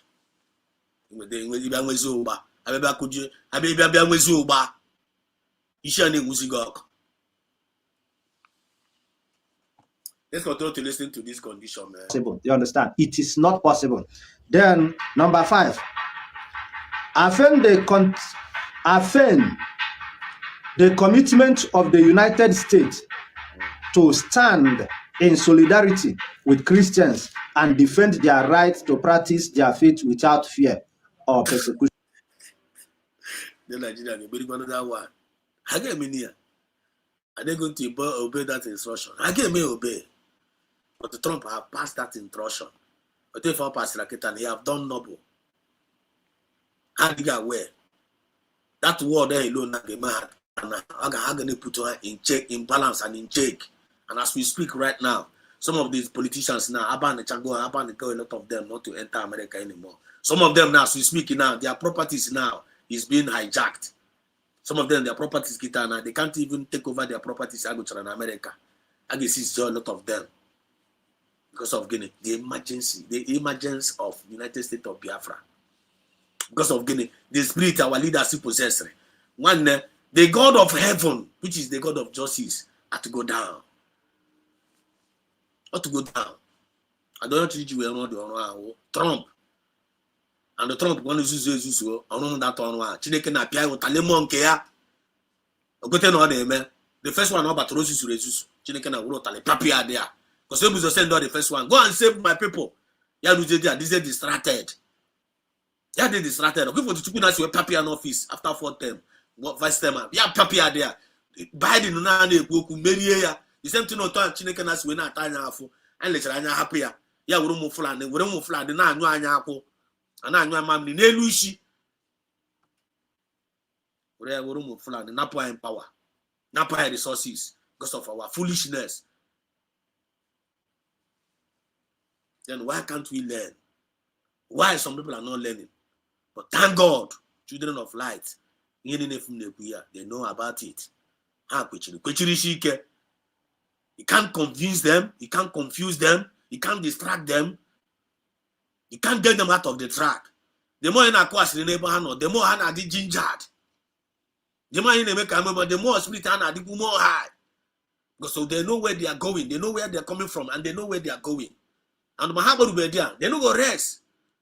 I want that couple of the unbribable, the unstoppable, the unshakable, and the unstoppable. Kuchiri shike kan na gugu PM Samaneba. Kuchiri shike kaya our leader Masina and the Kano. Then what are we talking about? Condition in the hand. Cameron Maggi meeting up. This guy could change another video. Violent and so on and so forth. How can that be done in Nigeria, where their plans and purposes, everything their aim is to see that they exterminate the Christians? Now you want them. I don't know, and then on that point, comment section, few of you know here now. Are you getting the point? Are we actually couldn't confirm? Thank God I not confirm. I don't know when you're here and they confirm now the message. You are not getting the point. Please ask your question in the comment section. You go. Ask your question. I'm kind of paying attention because now we are living in the days of reality. I don't know if they live in the days of assumption. Listen. To allow Christians to practice their religion without fear, without being intimidated. The next one is to abolish Sharia law. The next one is to, you see, Hizbah police, disband them. This Hizbah police, where they for not, where they use to intimidate people, they arrest people anyhow without even minding whom you are, that you should disband them. How possible is that? The next one, the other one, is to return these Christians, these displaced people, these people that were displaced, the people that the Fulani went to their place, buy them, pursue them, occupy their place, return them back to that their base, to that their home. How possible is that? When the aim is to grab land, when the aim is to dominate, the North have started saying no to that. The North say they can't accept it. They can never agree. They can never agree. So I just see it. I decided to bring it to you. Thank you very much for watching. Like, comment, and share. Follow my page for more updates. Thank you very much. They don't agree. They think about cake, but the only way they may achieve by enforcement. And I make a problem. It will take solution here. I can't come on and catch a like. The only way they may achieve. Because Nigeria, they are not going to do it. Either America enforce it on Nigerian government, or the people of Nigeria, they will now enforce it. They will not enforce it. And they may enforce to their own that their government too. But the United States of Biafra no. Any day United States of Biafran government are against our people. We the people, we stop them. We the people, we stop them and how then our United States of Biafran government and power belongs to the people.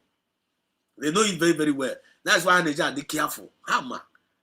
You got constitution and go and read the constitution. So this United States of Biafran government finally government to mass government in Dara.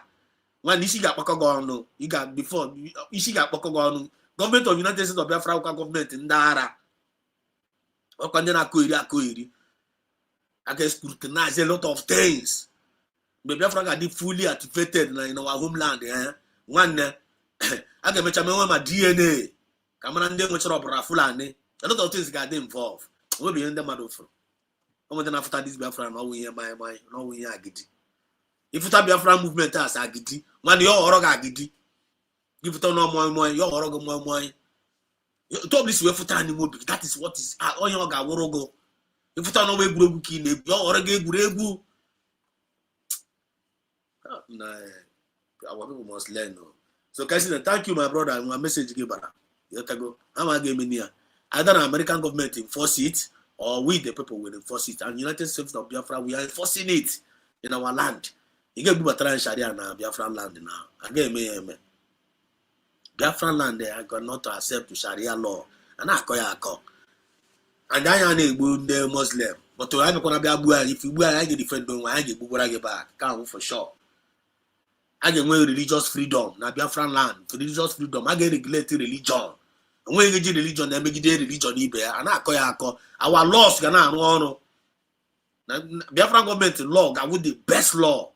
These are the qualities that distinguishes great leaders. And we are finding it out. We are finding it out. And when you're confused, make a manner. Be confusion on your hands. If you are not focused, let us know. It is in the right direction. You need a good advice. And when the people on the Biafran government, that will give you good advice. They don't go charge you. The government himself advice free. The man use here. Could you imagine? Then countries now for advice, but how to run a country. Millions. But I want to free of charge. Free of charge. And ready to give it to any nation. That has become their worst mistake. That's what I'm going to get from somewhere here. From somewhere. The network are going on now because I don't even trust them tonight. Couple of posted go see me go see. Can I go and go see? I couple I do that. Well, I also predicted that he will be the. Nanya back it now. Nanya back now. He got fear so through here. Take it or leave it. The guy predicted the Nigerian government to email our leader. Oman, I got happier. Oman and the caliphate here. How many happen, man?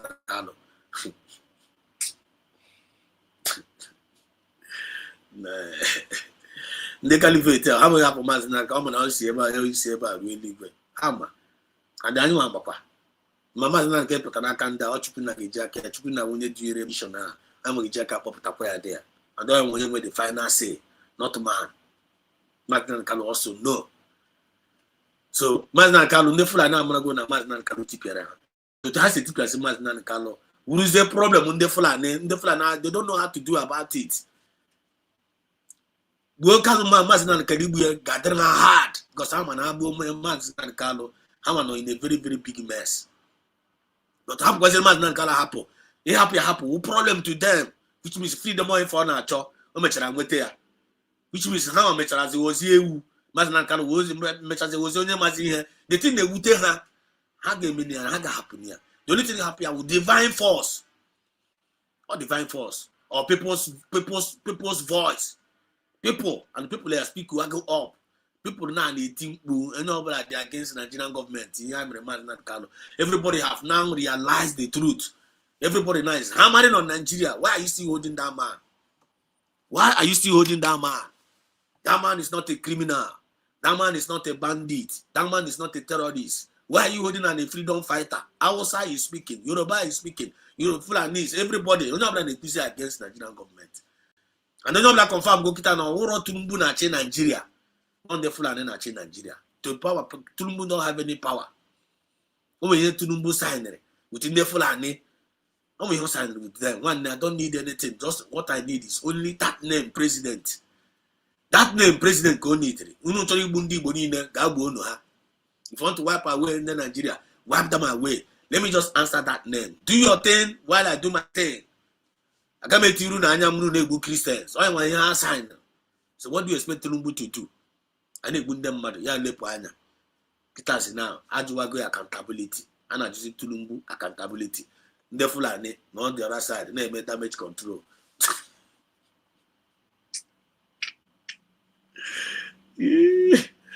Well, if you know, you know. So now, so where now, never about them at Ukunese. Band them at Ukunese, man, all human activists. They will tell you, Makuzema, Yaba Ukuzeno Yoruba. Because I don't know one Igbo. They may as well name. By this time, in my hair game, yet ago. So when they rat as a Yoruba man, second citizen of Nigeria. And we so you will commit to offense one different banner because that place they don't want you. Not come with their worst enemy. But talk on the bar, we develop on Nigeria, which setting my journey away a few days ago. Damage control can be now, but all the good on late.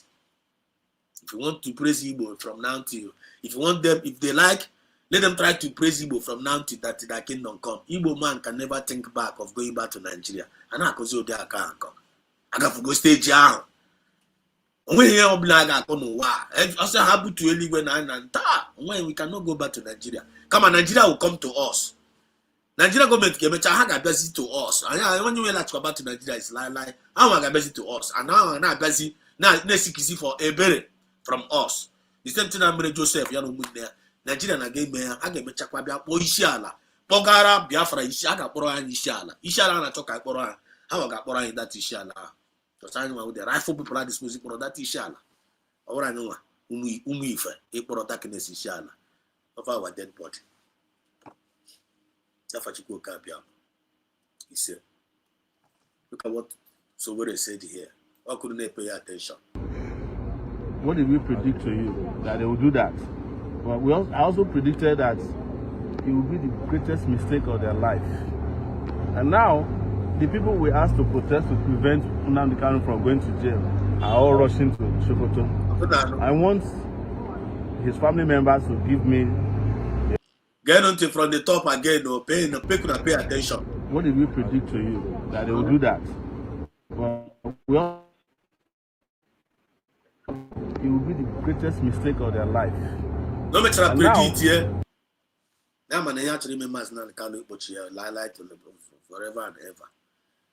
Yeah, you know, predict. No one have made mistake, yeah. And I said the same thing here. I made the same thing here. I didn't even know about Nkesowore Kurumba. I didn't even know. I've already said this thing. Someone, the worst mistake in the Nigeria game, man, to pass this devilish judgment. Now only one chance. Chineke now reserve from the Nigeria to escape what is about to befall Nigeria. If they have one, and I even mentioned Tinubu name that day. Say Tinubu, if you are wise enough, forget about in the Fulani condition can have watch. All you need to do, wonderful and Allah. Do the needful and free Mazi Nnamdi Kanu and beg him. Your name, your own Arwala Nini. I can cancel. You are both spiritually and physically. People, you have done the noble. But if you dance the tune of Fulani, you may take a judgment. You are not going to pay you. You people have made the worst mistake ever. You know why? And I think I got a fair. I know that. So what are you saying the same thing here? What is saying the same thing? Because Otu Akesa confirm message. Otu Akesa confirm divine message. If you know what I'm talking about, I'm not saying that maybe we are boasting or something. No, we don't boast, in doing spiritual thing. Don't boast on it. We are confirmation. Coming off our bushes few months ago, we are now our community side is supposed to wake up. Going up and get come bush here because on a bush here can do Johnny na be on a bush here if for Johnny na say apota. And the busy now so in a township. You got man all here in is covered with criminals. Go on in a township was here, Nta, and a busy hunt rogo. Abaragi Kele, Buddha no go anymore here. That is what is happening in our land now. For that to end, you don't need to keep quiet. Because I say, Equeko, Amaba, when you're like community, when you're not get come, you need more here, you brew coverage. And I get Kumbia in the community name. I got Muya. I didn't surprise you that day. They been on Sompa. They preach here. Nime Motoya. So wow. So which means message here. I can go far. So which means message here now. I can go far. People now. No one use the bigger platform here. Where to God be all the glory. And if you refuse to do it, one they don't go hold us responsible because we are only but again a messenger. Just like Mazi Nnamdi Kanu was also a messenger. Amadole paid attention. Many years ago, and all of the prediction have come to pass. You cannot even entertain the mediocres. The people we asked to protest to prevent Nnamdi Kanu from going to jail are all rushing to Sokoto. Young about Papa here, but they did not knock one bound. The penny and down achieve Mazi Nnamdi Kanu. Mazi Nnamdi Kanu. Yano Kaga prevent on this thing. All of them name I don't care. After all, now when you name it. After all, Nandibo, after all, Emegodi to go dianga, when I do pick him. That is their mindset. If not mayor, you know like a boss, just like they strike Jesus, the disciples scatter. That's their mindset. Then I mentioned a cow big around Nelushi, our leader. After which that is in half. He have respect. I will if I have still boil down to Ilulua or Chumwaka when was still boil down to Ilulua or Berebuani, a boom. Honey now planning Chaka Mazi Nnamdi Kanu. All of them got wound them round. One of them bucho one by one. Of a kind of gonna lose you. Because when you're John Mazan Calamina and the Indo Chineke on the Mazi, Indo Mazan Calon, Naka Chinekena, or no Naka Fulani, or no Naka Wusa, or no Naka any world power, or Chinekena when you jim to Nobala. And then I only person I can Mazan Canana to Joe, and I told Madu Chukukereke Ujo. And do me fair, and I told Madu Chukunakerika, don't only afraid of the Biafran spirit. Speak truth at all time, even when it costs your life. Even when you actually were in the go, you quiz your more again, see why, Yamana no Roma, and they put a get trash, they were a coward, they probably not either. And they make some political statement, political correctness. Wonyara, political correctness. You don't want to put it this way, go put it this way. You go put it this way, want to put it this way. Guys, so that people tap for dear. Where there's no I want to give mad, see boy madro. I want to give to when not allow them to be threatening you with on because I didn't threat quite with on. I bet you more. I want to threaten with Ebe. How do you say Bewela? Chicken has so much trouble like a fact. On way faka, but to make sure in a faka, you lay the mark, oh, a mark, you lay, no why potara. Oh, we had you a manage. If I can call Lushim, my chest said us, my froya. I got car common Lushim, Kagaka Kojo, I had to kick an Joe Wiggy. If I got call Lushim, my choga chona, my frogo, because everybody find out the tempera is all about impartation, positive or negative. Man, call have imparted well in our life. I got kocha from generation to generation. This guy anyway, politician, get out, no to behave or watch ya. Since so be Ramazan Kaloma, be strong. But Metuyaka, Ike Buneria that day. I'm Ike Buneria. Life, your tongue get change because you can never have an encounter with the light and your life will remain the same. Another than a channel and I be guy into one life, if over a life will remain the same, like kind of pick it, game around and one no will because they preach about raw truth and nothing but the truth. I don't want to for now. They can't come, they can't bear the truth. That's why I had Zuzuari. We cannot turn their political correctness.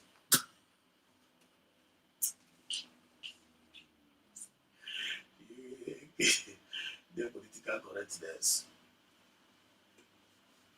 Umife, original, authentic. How we were, Gemana, how we were. Hachi, Gemana, Hachi. At the serious, Gemana, had the serious. Yes, Anna, yes, they are known, I will know.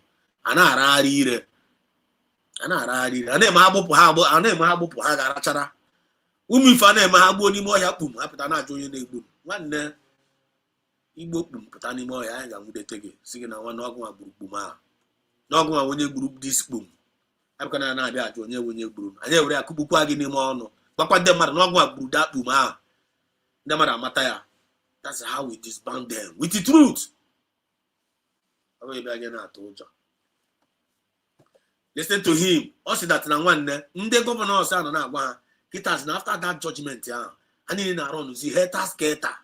Na agazi Kano, na agazi Kaduna, na aga Ario Biko. Mazina ne kala kama drop ya because we can be report ko no here.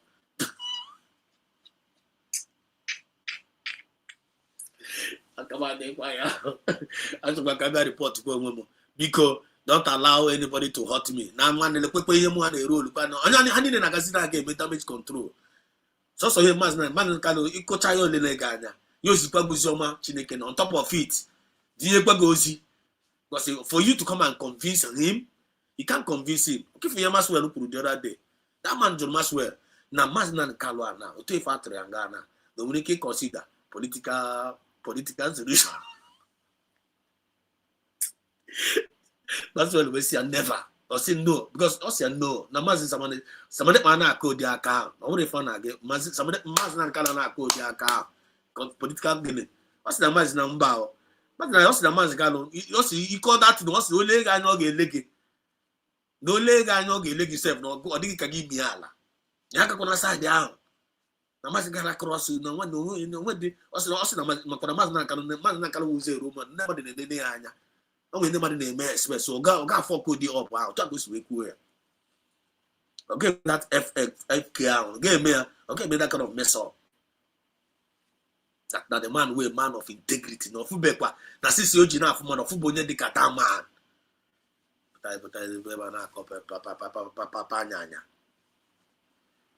Because so where have seen the light. So where I'm going to Nigeria is gone. So where I've already known that the Fulani government have taken over Nigerian government. So where they know it. And he try his best to explain this thing to them in a layman language. They refuse to listen to him.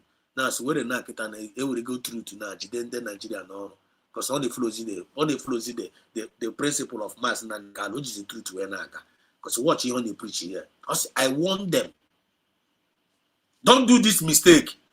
Now when I make mistake here, they will pay heavily for it. Listen to him.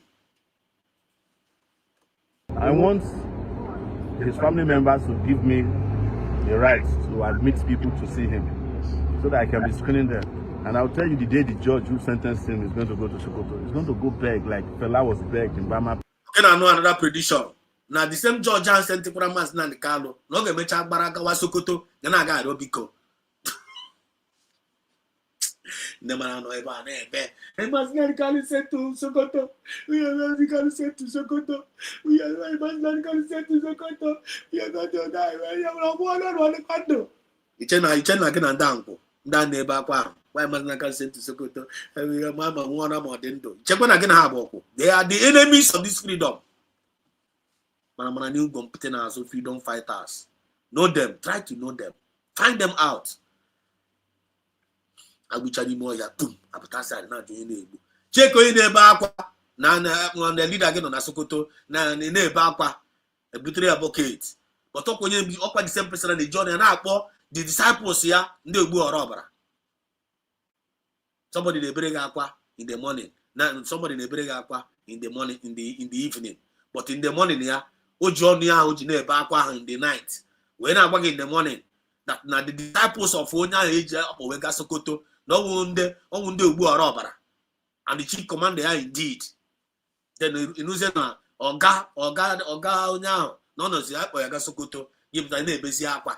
No why you put agawa Sokoto. No na dey justify. Now disciples ya they condemn. Na wunde ogbu orobara. Nda gege na gege onya ntị.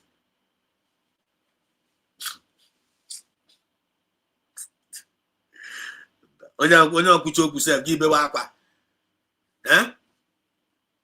Because ọ na-asụ Igbo. Because ọ na-asa afọ Igbo. Gị ma na nwanne erikwala go erigogo. Erigogo be that. Anyị ga na akọ. Ọ bụ mmadụ na-akarị na. Ọ na stage if nọ na ya. Anya ga-emepepe. The man nke with the truth. Gị mara na ifuo na. You don't need to blame anybody. Look at it now. Onye Yoruba. Onye one Nigeria. Ahụ anezi ozi ọma ndị IPOB dispose n'ezi. Ahụ anezi ozi ọma Bam dispose n'ezi. Ahụ anezi ozi ọma ụmụ Biafra n'ezi. The one Nigerian people are taking over the media. They are now preaching our gospel of redemption and liberation, making this work even easier for us. Anya na-eti wazizi isi. Ya na beze ba ozi. Ana asị na nwanne he kwukwa na nka anya compare ya fit ya balance ya. Kwa uno me ka ha kwuru na adịrọ mma. Anya balance ya. Equity equity and justice kana amu. Anya fairness. Masdan Kalosi Biafra represent the fairness. Get into eba. Very very interesting. I mean you with that topic and before our fundraising. There are qualities that distinguishes great leaders. Find them out. You need to find them out. I want the duty in the dreamer. Monday with the real one, Monday with the fake ones. Then you throw away all the fakes and you follow the real. You follow the real. Follow who know road. I require my brother Biafra superstars. Also follow who know road. Follow who know road. Your friends appreciate your good work. One, thank you. Fidelis Ndeo, thank you. I appreciate you also as a good listener. No? Carry on your collection, so we know here kita now. Look number there. Honestly, so where now this is so where they go relief. Or they go relief. After my born and boss today, I'm a marathon. Also, I'm a busy. On who you're not told you on G escort, on a just escort at party. Or the free. On who you're not told you. Check all of these politicians, all of them are scared. On when you see the mail of the apota, Mopol Ganoya, Navy Anoya, and a guy do for you. It's an edendo.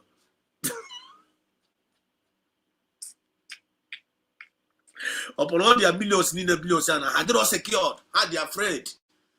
But to go out with her, and we security at party, or believe when they do it, because one year no children, 1 year in the church, and I believe no black church, I like back. And I believe that we are not alone. And we saw spiritual forces in the Cheban. I will say, my guardian angel.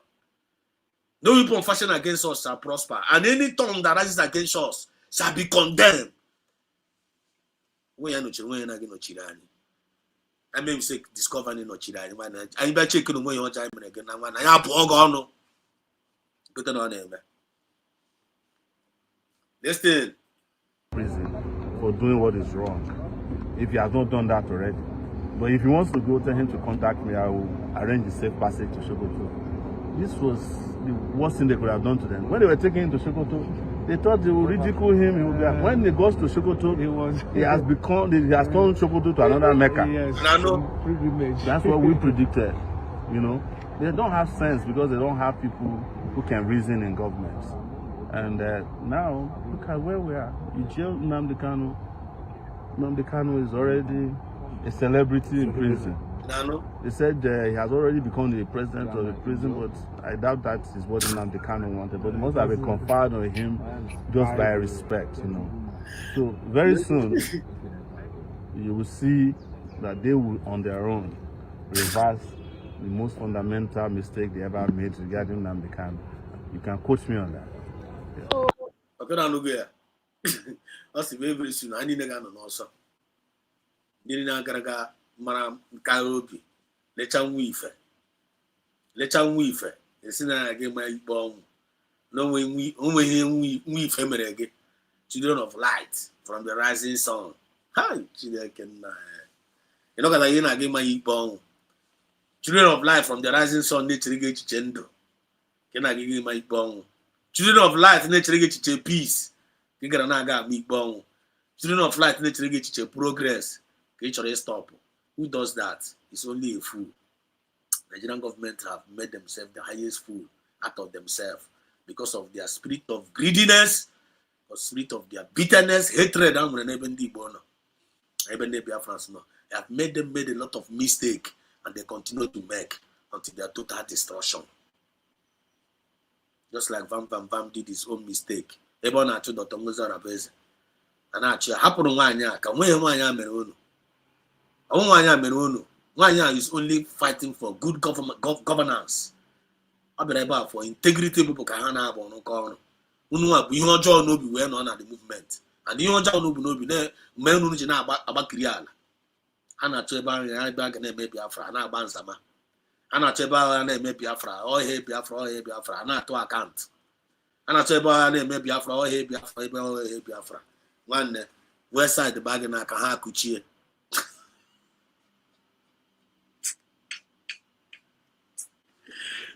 Chineke. And I tell you, maybe Biafra. Position a karamba, but rather than service. You there's a position on here. Hey, put in a position. I get position apple. You see how poor they are going on. Has seen I get boom mad. And you go deep Biafran they are. Go deep Biafran they are. Kind of joke. What kind of a Biafran is that? You know, use botes work there. You see me, Biafrans is no more needed in this Biafran government. If you know that you won't see me, repent now. This is an opportunity for you now. Don't make that kind of mistake in the Nigerian government. Because in the Nigerian government, I'm not anointed. Why you show China anointed? Okay, for now anointed, which means only present the Nigerian government. For any government, I'm not anointed. They are hatred for you. Even when you're exposing them, hey, Pichiripa, highest have your military damage control. You may say get that damage controller. Has strike again heavily more than has strike before. Suffer not a witch to live. The Egyptians you see today, you shall see them no more. All the blackmailers, all the propagandists, all the propagandists, all of them, all the marouders, all of them are heading towards the Red Sea. And you are going to see them no more. And then I give such an elu. Each one you can see her. So say you can have you the upright. So say you can have you ndezioku. So say you can have you self discipline and moral decency. So say you can have then you now trust adequately build it because I believe rebuild. And I believe you came to build. I want to destroy. Every destroyer among us will be destroyed. He said, when you got totally destroyed. Why are they so wicked? Why are they so evil? Why they don't want to repent? Why they don't want to make use of their conscience? The God of heaven, which is the God of justice, at one down. Okay, no sir, no sir. We'll continue to march along our final destination. Ọ ga-amara anyị ndị nọ na mma. Ndị niile kwu n'eziokwu, ọ ga-amara gị na mma. N'ụtụtụ n'ehihie n'abalị. Ndị niile dị resilience, ọ ga-amara anyị ndị na mma. N'ụtụtụ n'ehihie ọ mara. O nwere na gị nọchiri anyị. Geenụ ntị to this our brother. Ihe ji anyị bụ agbụ anyị kere onwe anyị. Site n'iwere akụ na ụba anyị na ihe niile anyị ji bụrụ. Leenụ nwanne anyị nwoke a onye nke a bụkwa new level of message which we have been preaching here all this while. I na some of us na-ekwukwe ya na comment section ma ndị na-abata na studio na-abịa ekwukwe ya. Umife has been hammering on this. Martinal Kalo also has been hammering on this. Now reality set in. Reality now is set to go in. People now, guitars now. I don't think no when they got capacity. I don't think no when they can capacity may invest in Lagos or maybe Abuja or Kaduna. I think our people are coming back home. Our people might say message is sync wago. And because this was one of the major problem. Tirano na dey find on email of which reality meter set in. Onye black it na abadowo Ghana. Onye onye Igbo up to today, you all want you can akakọ. You can account to invest in the north. You can account to invest in Lagos. Knowing fully well here the information here on board now. You can HHH. You can HHH to invest on Google, to invest on Kaduna, to invest on Lagos. You always go to Nyara. And the other American, and I get brega power. I know we don't go cry for you. We don't go cry for you. You know, if you believe it, or if you na koiri. Or if you na force, or if you na when I ma, you know, Chahini na name, young Nika, you won't need to be let away investment again at Biafra land. Can then Nigeria towards there because that is where we are heading to. The man head is to Kitana to build our new nation. Mande Kotonu, ma Lagos, ma Yoruba, ma Bini. They will be coming in Biafra land. Now be a good or something. And before you know, of course, you want to get visa. You know, una idea. You get visa. I was security. I would the best security. You found out the scrutinize our form of Manamiji to Sashia, Manamiji, Buni, where bata. You batana Biafra land. Give me joy. Oh, child, the glory got it too much. Let go. They will now be coming to be. How can I beg? They will come and be begging to come and get from us, to buy from us. Israel Nama, now Biafra land. Game man is Nama. Israel, game man is Israel. Israel, game man is Israel beast. Man is beast. Oh, I be poison. We join a beast. Send the rogue. Them man they grow. They eliminate our people, and they don't want to pay attention. In a minute, they may want Nigeria. Since they want Nigeria, can they benefit them? The answer is zero. No advantage, no benefit. I still want to continue in that madness. United States of Biafra said no. We're not going to continue that way. We have found our path. And the path and path of glory. We must fall in line. For our next future generation, no. For some of us are Kawagonka already. We must save our next, I can save our next generation. For them not to enter into a mess that we are in. Now you see Igbo economic power is taken for granted. Even the Nigeria must take our economic power for granted. We first of all started. I improve from there one Nigeria na true. We no talk I mean one Nigeria. I ain't make quite out. I don't know one Nigeria will problem. We no talk I mean this one Nigeria. I ain't make quite. And we started doing it. We went to Kaduna, we built Kaduna. We went to Lagos, we built Lagos. Went to any part of Nigeria, Indeed, we build Ria. To show them that now one day one Nigeria, we can do it. Can you have in return? Can you have in return?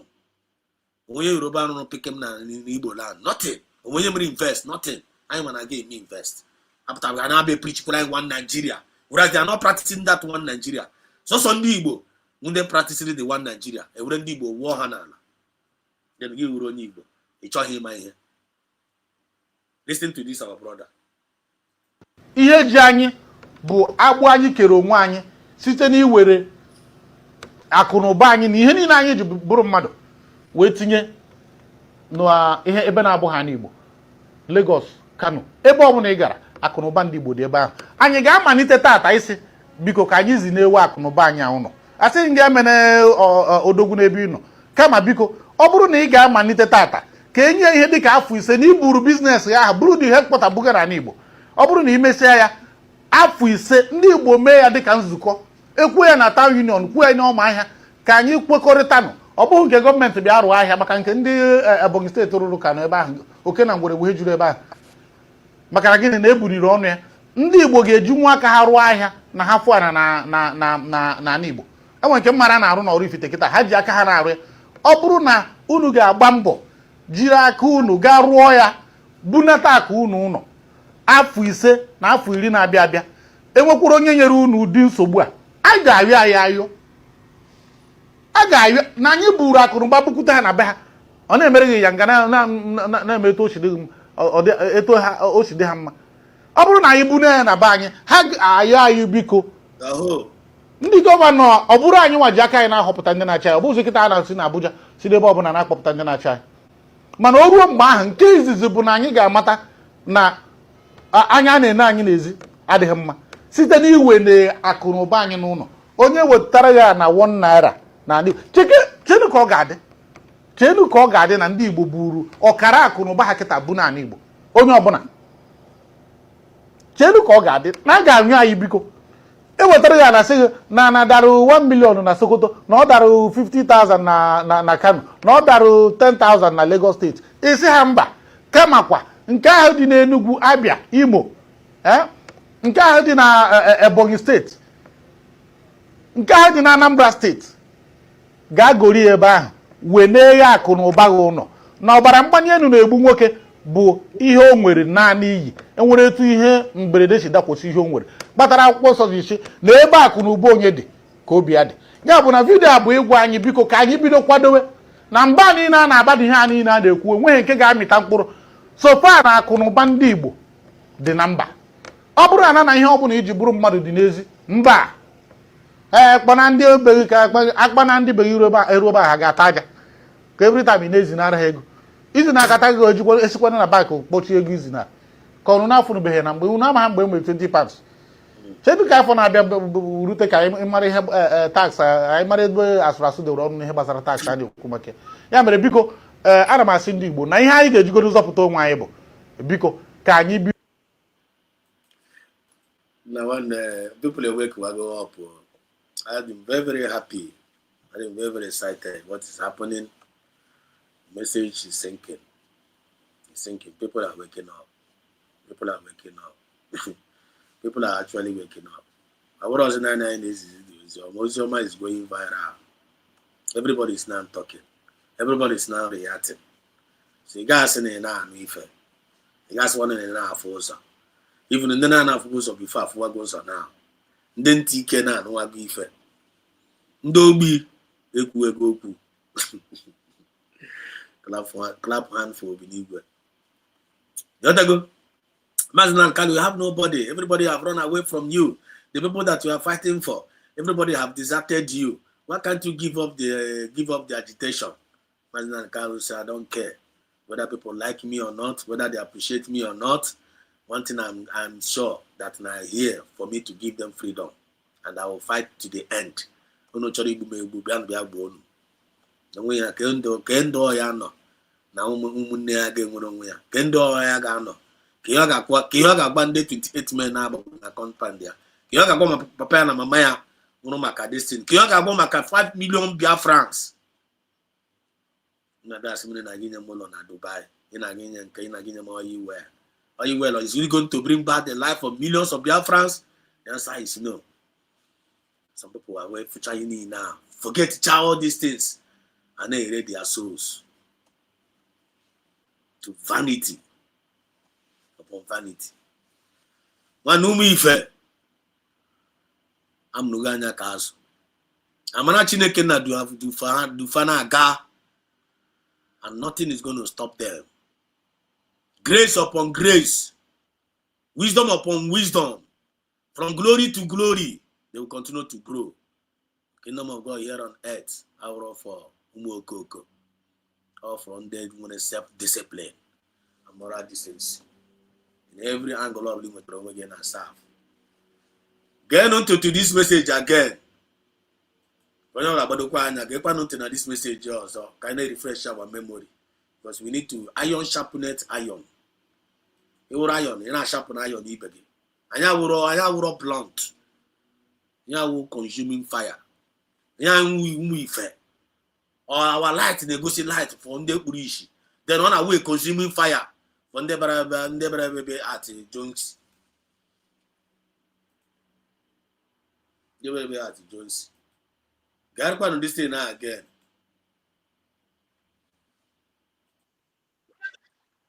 With God Almighty in heaven as the underking. Europe was nowhere. They were in the Stone Ages. They were nothing. Oh dear me. They say you have no history. I don't know that the British discovered something they never wanted anybody to see. They said, your name is now Nigeria. It means gloomy. It means dark. It means evil. Somebody now do the other day, now do what's going on to na comment section, to that place. Also, who is this man? Also, who is this man? How did he get all these inspirations?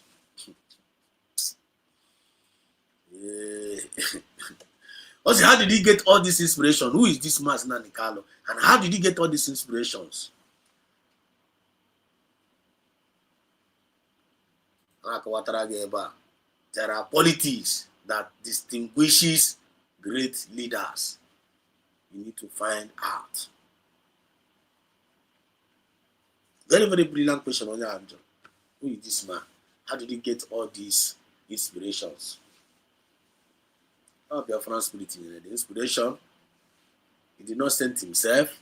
When you do for Naga. I don't want to that was your Naga.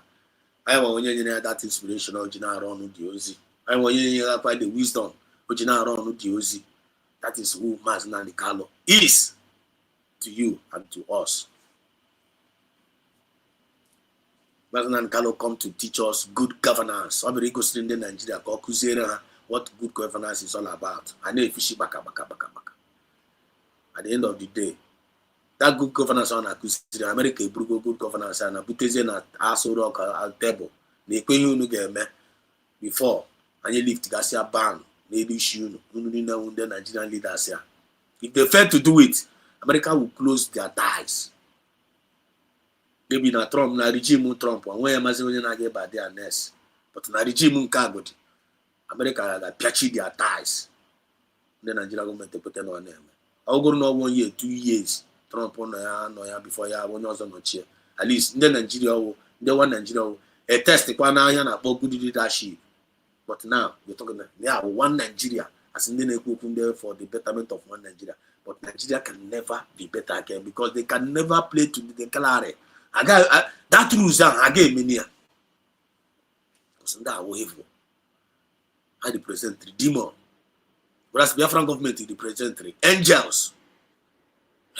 Are you getting the point now? I represent the demon.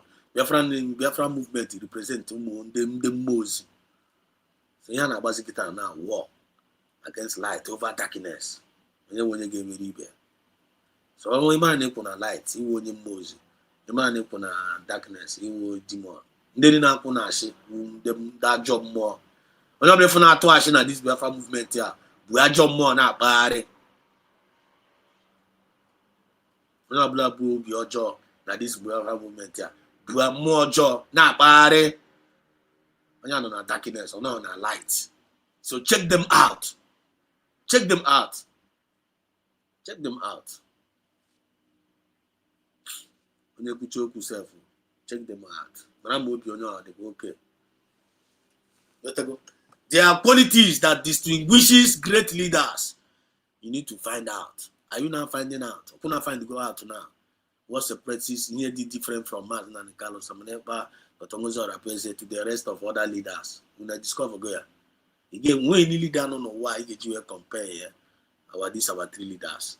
Even though I'm totally in charge, I'm better than President Trump in terms of consciousness. Take it to the bank. Take it to where? To the bank. Get on to. If I stand you in a debate, I will demolish you within 2 minutes. Complete deconstruction in 2 minutes. I will obliterate you with facts and figures. If you're intelligent, let us go and have a debate. I finish you completely. Go. That's something I want to play for you. That is something that I wish to play for you, that the whole world may understand it. To know who we are. To know why we are agitating for Biafra.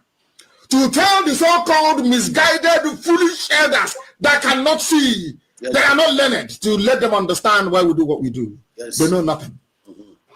And yet the Igbo had figured out a way to have a just and meaningful government and a just and meaningful society and due process and fairness. And to this day, you see a great... Listen, due process and fairness. You see, Nano? These things are weaved into our idioms we have, our proverbs. He's a white man telling you who you are. Fairness. When they get into number, mass nan cannot be right here. Get into the number that Tom bullshit. Get into. Weaved into our idioms we have, our proverbs. This is a white man teaching you who you are. Fairness. Which is the foundation of our constitution. Fairness. I want the world to hear this. Biafra. This is the foundation. Now, fairness is the foundation of our constitution. Fairness is the foundation of our constitution of Biafra. These are the qualities that distinguishes the great leaders. Which Masnan Carlo is one of them. Original, Ote, and Osiebe from Biafran government, from Biafran Igbo Chronicle, the original democracy. What Igbo Kopitro? That Biafra represented both spiritually and physically. The physically not be Susuare. The politics of that that politician that distinguishes you from the one Nigeria. It's such a Biafra name. Get again Suzuka only Fulani. Ta bafo there. Onye can akro their card itself. Look at Mas Nanikan. Fairness is the foundation of the constitution of Biafra. Check out the Biafran government now. Check out our leaders. Check Mazin and Carlo out. Check Dr. Mozart Abese. Are they not distinguished from the other leaders? Leaders that can't serve their people. What kind of leader are you? Leader that cannot protect life and property. What kind of leader is that? That is Nigerian government leader. That is other corrupt leader, which Biafran government can never practice. Biafran government leaders, they will take care of their citizens. But what they are doing now, at least you want to go how the future of Biafra will look like in terms of leadership, right? What are you telling me? What are you telling me?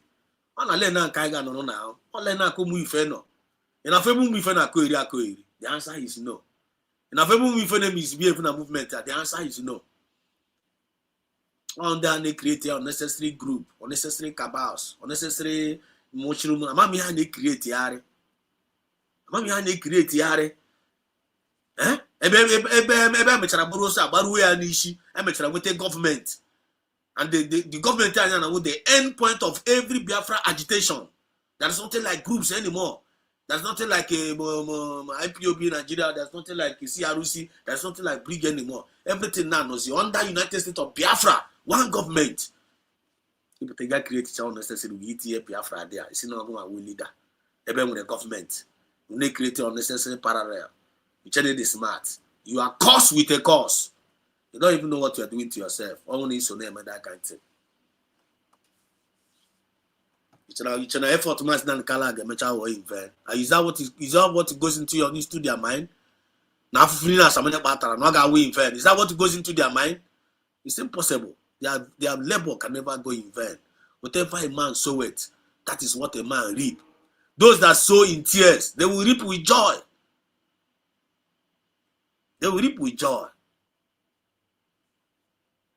Blessed is the hand that giveth, than the hand that taketh. He said, blessed are the peacemakers, for they shall be called the children of God. According to our history book, the same peacemaker, ambassadors of peace, ambassadors of fairness, which is the foundation of our government, of our constitution. When all these things, you want Biafra, you only draw fair in your reasoning. You are not fair.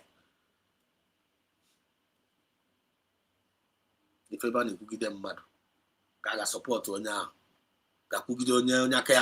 There is no fairness there. There is no equity there. There is no justice there. So you can never claim to be a Biafran. If you know Biafra on top of that, you get why I want self protect, present you as an angel of light to us. Whereas you an angel of darkness, Biafran spirit will cut you off. How that cut you off? You put it on him. Listen to Mazunandikalo. Means fairness. You can never cheat anybody and get away with it. Never. And I know. In Biafra land. And I know. I don't know that you can never.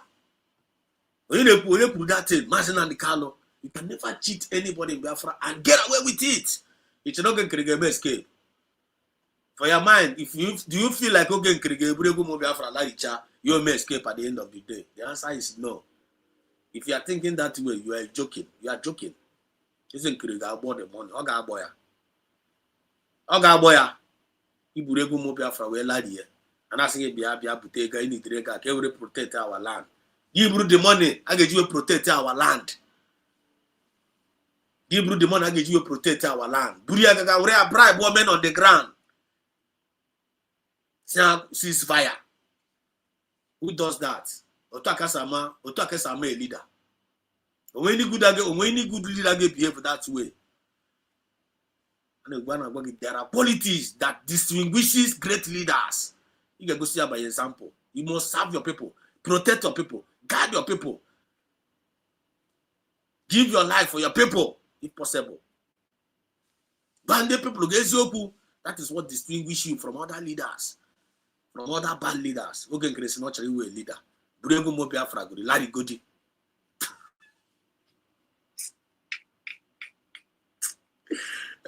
Only cause I say na wa dando ocho. Not really we leader. No leader na go ya. Ga urego atotara na Finland. Urego ego abron. Check Godi for example. Urego abron mong Finland.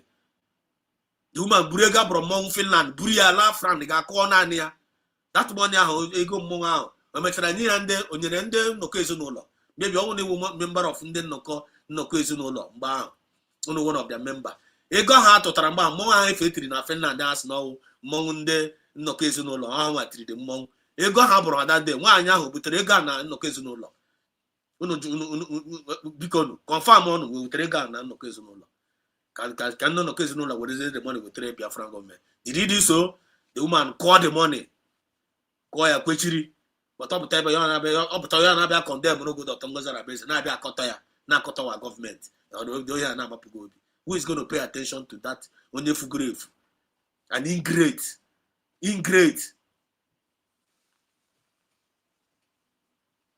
koto ga-esi wee na-apụta ya something na aga anya na-eji ya emewe iji aka achịrị cruise mgbe ọbụla ife akọrọ aka nwaanyị a cruise ka eji ya aka achịrị cruise a na-akọ ya onda ya na-akọ ya na-ewe na omekarị na ọ na-enye nsogbu onye nke ọ na-enye nsogbu onwe ya ka ọ na-enye nsogbu.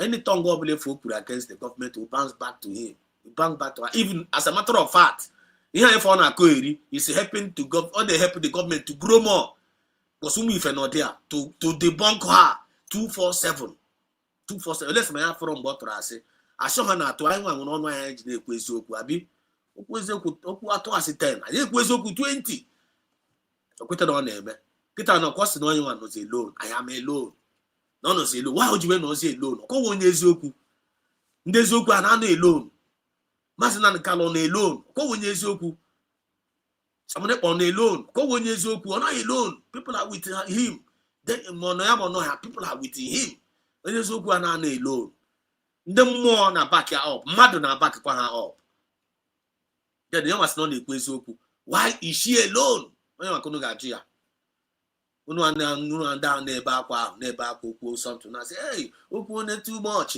na nke this na that ị na-ebe ga jụọ ya nwa na-ekwu eziokwu ahụ ọ sị na onwe na-ekwu eziokwu why is she alone why no nwere backup why no ndị na support ya ask that question na channel ya unu mara ihe ọ na-aga ịsa unu ebe somebody na-akpọgo onye ogbu ọbara kama ị ga-aga dị agaghị apịasuo ya si ya na ọgụ nwa onye ogbu ọbara papa gị na mma gị onye ogbu ikwu na ikpe gị onye oru ọbara nọpụta na ha agba ya nkịtị. Ekwe m Justin ndewo, I see you. Ndewo Maazị, ndewo, I greet you. Maazị Kochus, he says Biafra is the foundation of entire Africa race 100%. Ndewo Maazị Kochus, ya mara gị mma, happy weekend, Shabbat Shalom. Iwe onye agọziri agọzi. Ogbonna Ephraim, ndewo Maazị Siro TV, carry go, nwa Chineke USB, we stand 100%. Onye chọrọ ịdapụ okwukwe ya dapụ, ịchọrọ ịdapụ feel free ka ịdapụrụ onwe gị n'okwukwe, onweghị iji ụgwọ.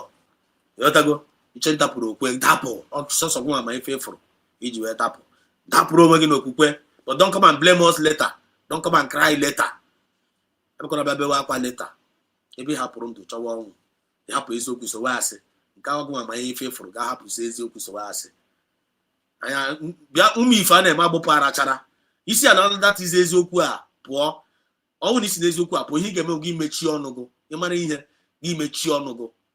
But when you speak against that truth ahụ, anyị ma ịgbụpụ arachara ịghọgo nkịta, ịghọ na nkịta. Onye ọbịa tesichara eziokwu gana ga sọpọtụzi asị, onye ahụ wụzi nkịta, iwuzi confirm nkịta after condemn chara ife ọjọọ, si na onye awụ onye ọjọọ, na onye awụ onye sabo, onye awụ dis, onye awụ onye arụala. The same person ikpuchere ya emecha gị ga-alapụrụzi onye arụala ahụ, sorozi ya na fight is against onye eziokwu.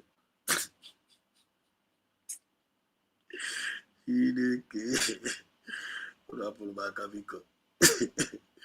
Chai, ka ihe ọ dị gị ka Van ga-akụ n'ụwa ya again, ka ihe ọ dị gị ka Van ga-akụ n'ụwa ya again. Onye mepere ọnụ ya pụta na chanel TV onye ọzọ si na Biafra bụ Baba Dash, USB bụ Baba Dash, Biafran Army Baba Dash. There is something like decentralization, there is nothing like USB recognition.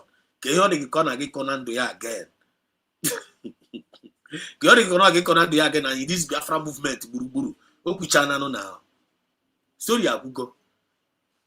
Koto gesa convince si Biafrans na ọkwụ with Biafra, because o were go ọnụ ya wee condemn ihe o jikwa aka ya declare ya, because ịma okwu ọ na-adị very very powerful. By your words you are justified, by your words you are condemned. There is life and there is death n'ọnụ anya. You have an idea? Chineke na ji ọnụ a wee create ụwa, say let there be light, the power pour. Okwu ọnụ anya wụ spirit, use it wisely. You man Biafra if I know n'ime ịchọ ka Biafra dịrị ka heaven, I get joke one and create here. Believe it in your heart and you create it with your mouth. On top of your family gathering, you don't want to create here. Believe it in your heart. Is one all about confession and believe and work towards it and work towards it. Enough for the manifestation. Okukwe na-enwere ọrụ is almost like death. Okukwe gị ga-eti ya n'ọrụ. Itinye ya n'ọrụ, enough for the result. Check it, bam. They can only say with the words, but there is no action. They can only tell you Biafra with the words, but there is no fruit in them. Anamita.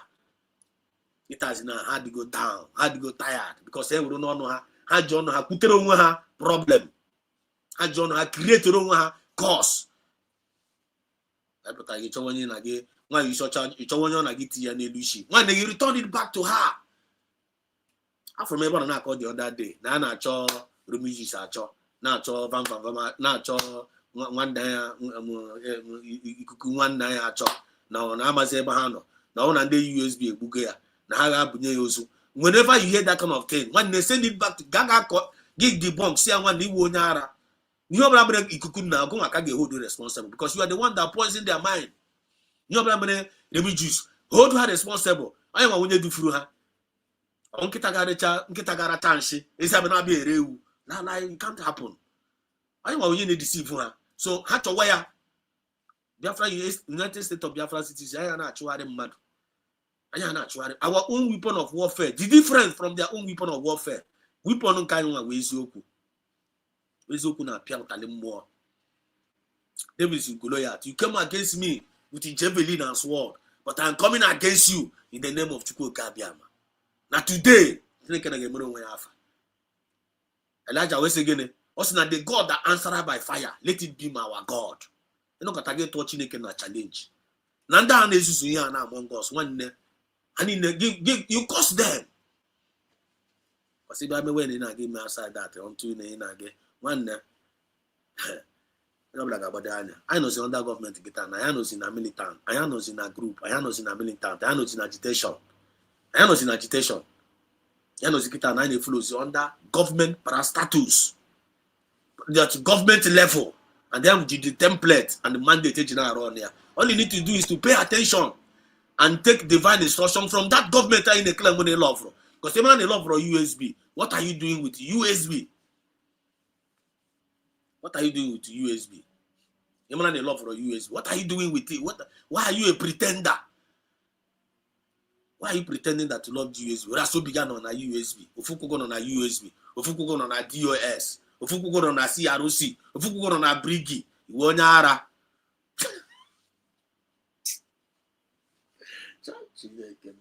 Ofuku go do for Ofuku hano kwa one Nigeria. Hano kwa USB has up USB. P2B put hey P2B. Or P2B the only way. One these people are mad people everywhere. You know welcome in this Biafra movement. When they know on a USB, you know on a one. Stop deceiving yourself. When you go to this message here, one go to this message. I be gonna be after on the offensive. You know to go after on the offensive. Put on the positive.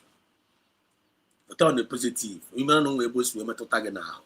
All you need to do give amend. Because so you from Ghana na gbage. No no is easy. You got that. So that next time you need to breath got refresh. Onye wa no nite kuo, onye wa no nite nie.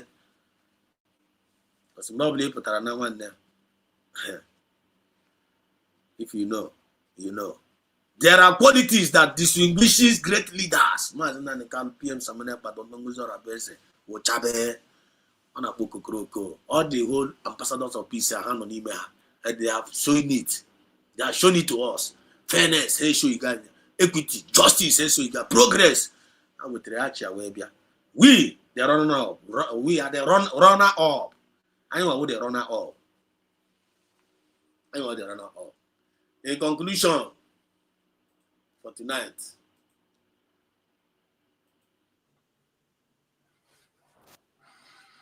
Oh God in heaven.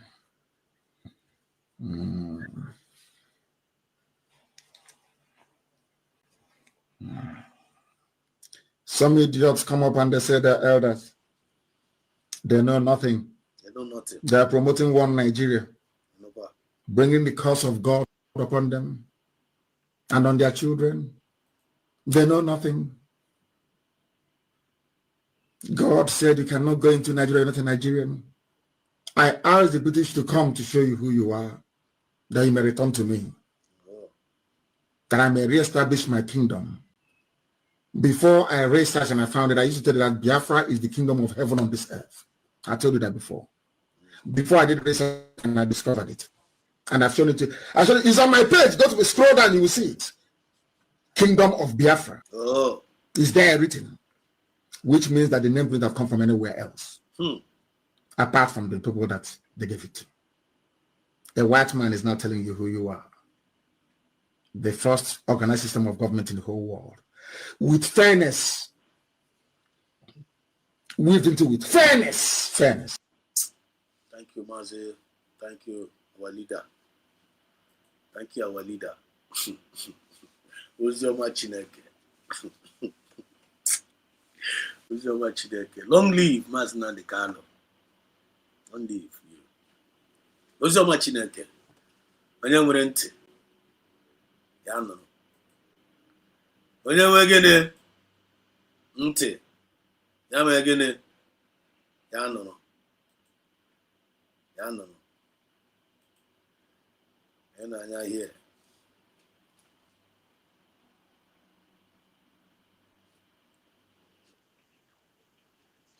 Just a moment. What do we feel? On our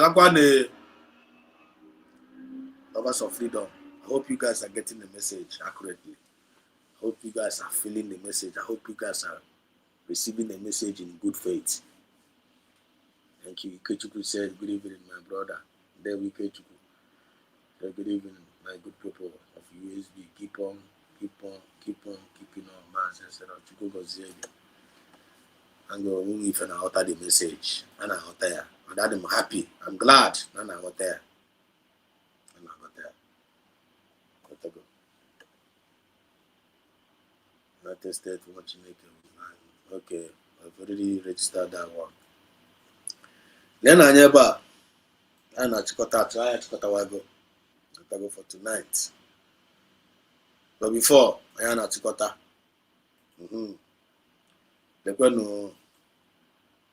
The link only 1 or 2 person or only feeling on 1 or 2 usually add up to cause your misery. If you any in your testimony, like no one now who's your man in a hotel of man. You can take this link and come and talk. If you don't know you add and come more up with we might go topic and here. There are politics that distinguishes great leaders. You need to find out. I am Google Makamazna and Carlos Samaneba and Dr. Mozart Beze. They win a lot of a few examples. So if you don't know you add it up, click a link I gave add there up. You're free, you're welcome. So in conclusion, while we're waiting for a few minutes to then I'm here. I gotta go to the back. I gotta go to the touch here.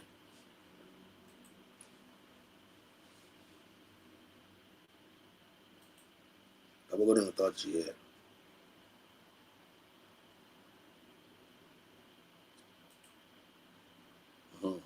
I'm going to touch here. I think I'll put that on the screen. Finally, a motor show in big mess. When I work in cars now, a motor show in a very big mess now. So, camera notice we're not in a big mess. Let's listen. A motor say Krogo. Show me the law. Here, Jenga. Take notes. The dice is still rolling. Tell anyone that is still celebrating over the imprisonment of Mazina the Kano that the table is now turning rapidly. Huh? Show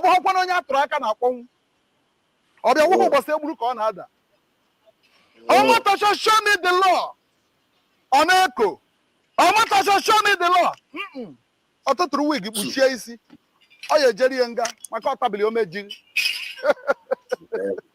The same way that many people have seen, and they did like this. Probably because he has collected an oil well. Millions of dollars given to him. Therefore, he has to make a better living that even his profession cannot give him in his lifetime. You want to achieve it with the life of Mazen Nnamdi Kanu, you are a total failure. Omotasho, you have failed woefully. Huh? Omotasho, you have failed woefully. Mazen Nnamdi Kanu will soon come out. Then it's going to be so clear to you that you left no legacy anymore. Because what you have just done is enough to mar your career. Omotasho, instead of Mazen Nnamdi Kanu remaining in prison, I see international criminal courts bringing you down, reducing you to a commoner. Then it will be clear to some people that nobody dares turn around the table except the supreme deity. Omotasho, show me the law.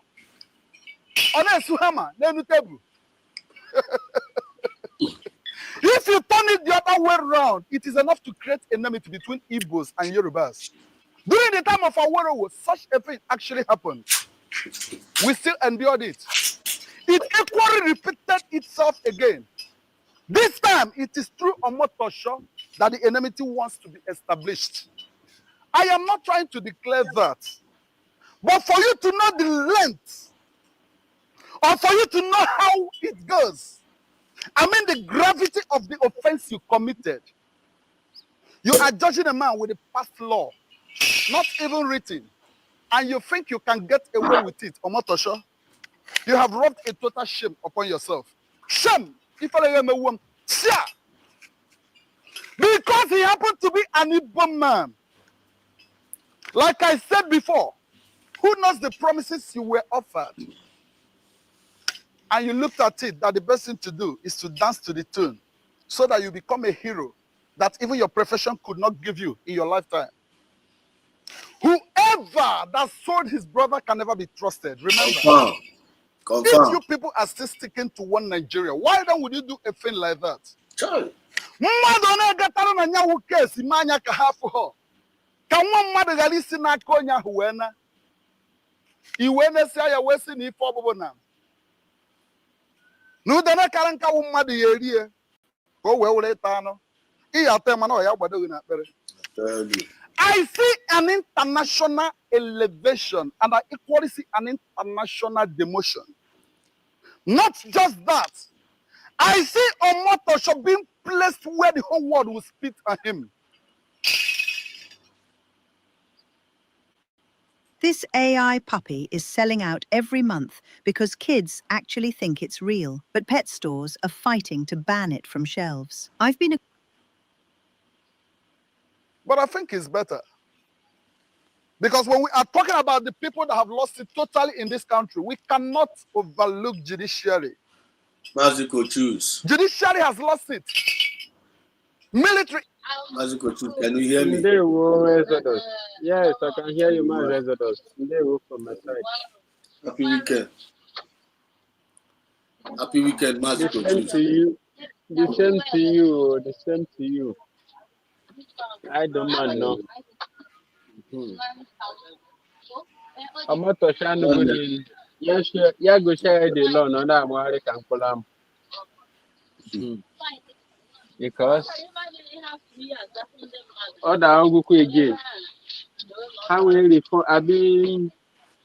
How we will take case in Mazen Nnamdi Kanu to Abuja? He postponed the way again. He postponed the way on 8 again. In terms which would go Nigeria government, even Nigeria youth.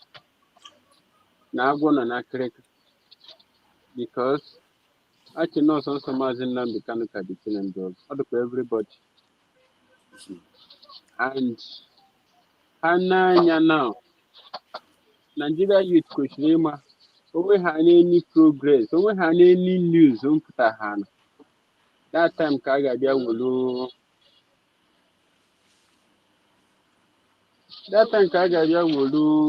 distraction to me Hanish. Haka we marry, Haka Giberaton will marry most especially onye nke nọ mkpọrọ onwe ya personal black idiot, personal black dog. That guy will know. I didn't know the kind human being that guy is. Because Ekugwe several times, and Nigerian government they use that guy. No matter actually any. A very dark That man. very dark, yes, very dark dog. When you could. Nah, the very day, that day that Romazin and the Kanunga. The whole internet thing work. Even some people you go do Makadachi, when we go do protest marches. Another Kafuko Jollof na very dark man. You can make very recent again now. Sarah reporter with 12 names, which is in the fund terrorists in Nigeria. The same black eagle or the same black dog cannot very dark man consulting the shoe themselves. Kogari may a policeman arrest. Internet in Kushi Babibu Drabo. And again, now can a Koku Tiger base with their sources to honor commit in Biafra land. Because young man will influence na social media. And Nigeria government is used to me policeman arrest. Kuweke will query for distraction. And Nigeria youth are catching that in the money. There's in keep bazin. I got matter now maybe. And you learn in a hard way. They'll learn it in hard way. Hana Guahana, Biafra land is the beginning of Africa race. As long as in them, they can amass someone everything concerning Nigeria can have a zigzag. Even the whole world in church. Because he check any another no Bodo man church. He check where the whole world, the same distraction. Bona Gafadi. And then Charlie woman nobody teaching now. This is a very good chance. Everybody have to use it. Because everything is playing out now. And hide. Most especially this one now by the Nigeria government. The seven demand. They demand the American government in Nigeria. In 100 years to come, that 100 days, I tell you. This pastorship in Nigeria government 100 days. Among 100 days fast and prayer, 100 days American government in Nigeria government.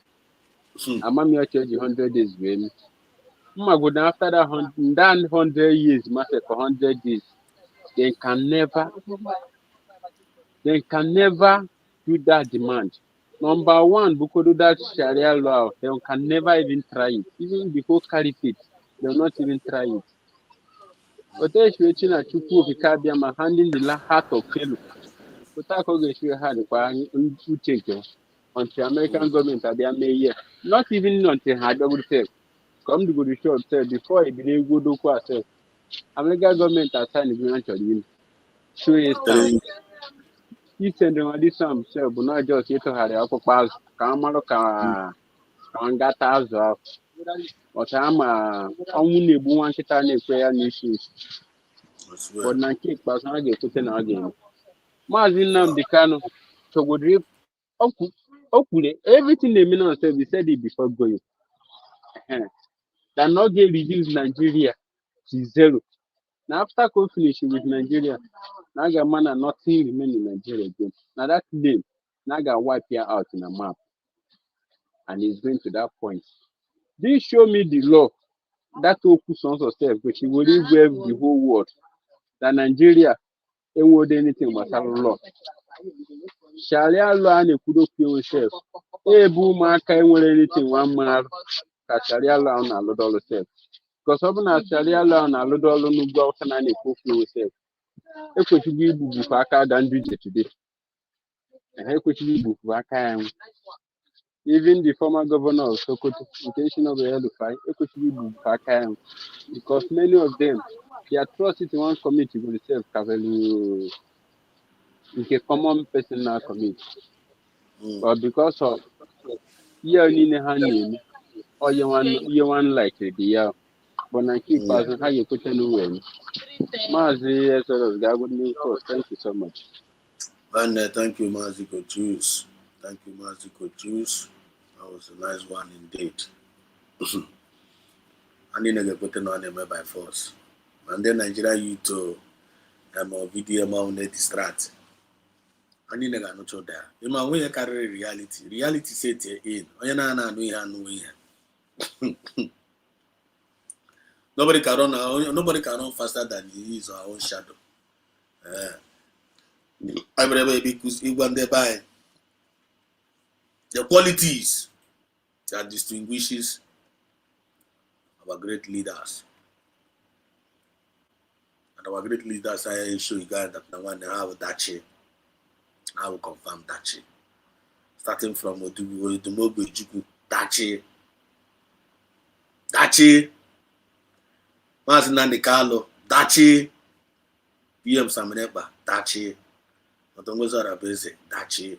With the gay spirit, and I check good qualities in her. Are they sincere?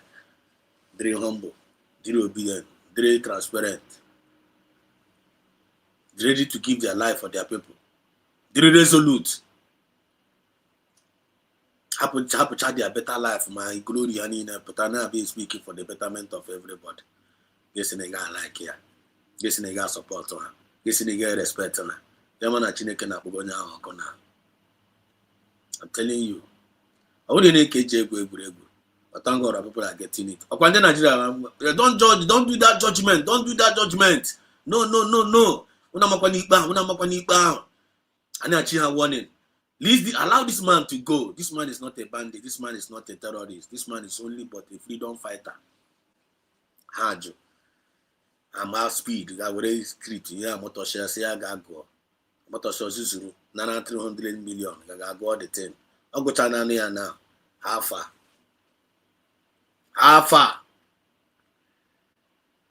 And then we got to go. Every Sokoto wom.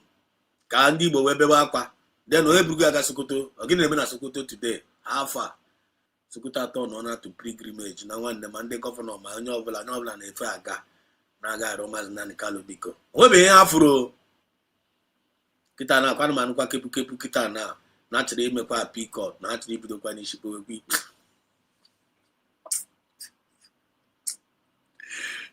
Chineke na. Abu mere. Ozi nwa ji na-achị ọchị na phone na Coach ji na-achị ọchị. Mad people everywhere. Check his ha now. All of them kita na where are they? You can never you won't be gonna got a major onye the blameless one. You can't na enwe ama. Onwe any offense this thing that our leaders commit. Offense self-defense and the self-determination. I always offense no wa. Because when you also have all self-defense and self-determination, which has never been a crime. I bet you can Biafra self-defense and self-determination. That was a crime. Not only a crime, and they relate here to terrorism. It can't happen. Can't happen. No permit to go there. The government of this world permit here. I go by government no kwa Obinigbe on ebe ka ono. Oge menu coach we on Obinigbe now. And there eba ki mana eba ku umi fegara ga kwechiri. Ayi mo eba nka onye obla mere anchor faith ayi niile. Nka ime nka ji we wuru mmadu. Nka obla anya ga emeni anya shift ore ya sia chukwu na ngana nka anya ga emeni kwa nka awu nke gwa ga emeni ba mere anya. Nọtọ ọrụ ha na nka mmadụ anyị nwa ahụ ma mbe na emeni anyị ga-eme ya. Nke fu na eme na emeni nnumi ede na ya. Enidi m ikpa afa Chineke na nka. Enidi m ikpa afa Chineke na ebe m debunk lies ndị mmadụ na-atụ n'elu isi mmadụ. Enidi m Chineke na help by debunking lies. I don't need God's help. In debunk lies ndị asị. I only need God's help. Mgbe ọbụla for ha bịawara wute egbe na mma anyị mana anyị ejiro. Nwanne ya si Chukwu nna ọgụ nwa wee ga-echebe anyị. But nwanne onye ọbụla furu egbe inwe egbe na aba anyị were egbe goro egbe ọkọta ezinụlọ gị anya ọ dị nwere ego iji egoro egbe were mma chịkọta ezinụlọ na-ehi nwa eye gị were nwa eye mepee ịghọtago ndị na-aga ije njem the movement a na-agakwa ya a na-akụ aka na doors ndị chọrọ imepe ndị anyị na-aga arụ ka ya arụkọ atụ ya ebere oge na anya all the whole states niile anyị ga-eme occupy a ga-achụshishi all these South East governor chụshi all of them will be on the run. If you are not useful na nke Igboazụ na this Biafra movement, what are you still waiting for? So this guy now on the neck of this particular individual, on his neck. Equally lost it. President Sinka, who are you found we found I no Buddha because there are people that looked at themselves and call themselves gods over men. However it is, they can do away with it. They do anything they want to do with impunity. Look at Wike today. Wike believes he has grown over the law. He has grown beyond the law itself. Look at Mr. Tinubu. Keep aside that our mandate was stolen by him. What he does is nothing but what he wishes. But even at that, the people that put him there unmeritedly are still there manipulating things. Common insurgency and insecurity. Tinubu cannot control it. Yet he's occupying the seat, claiming to be the first person of this nation. Citizen number one. But Nigeria is sinking on daily basis. Ikuzi asini ikwo. Huh? Ikwo asini ikwo. Makanonya onakule eziokwu n'obodo a na anwụ anwụ. Nkwu eziokwu na nka ya anwụ. Makwu eziokwu na nka ya anwụ. Ụmụ nwoke Nnewi, ọ dịbịa eziokwu ka mbụ. Ọbịa n'obi ọbịa niile na mahasi ndo. Mmiri si n'isi wee gbalụ. Ọ nọnsensị agbatara Trump ji wee necha anya wee kpọọ anyị ife ọkpọrọ anyị. Ifele na-egbukwa na onye na ibe. Giant of Africa. I believe that this case will be an eye-opening. It is now very clear that Nigeria is nothing but a theater where you can come up and dramatize while the whole world is watching. Huh? Ifele on the kwenye n'anya. Ifele we na-emezi n'onye. Omoto show me the law. Osiamba. No nke okwuru ya eme. Na ndụ ya dị ya n'aka. Osuchie ya. N'ihu ogbu aja n'ihu mmanwụ. Gịnị na-emeni? It will definitely drive shame upon you. Confirm. Even if Mazi Nnamdi Kanu comes out tomorrow, which is certain, he's about coming out.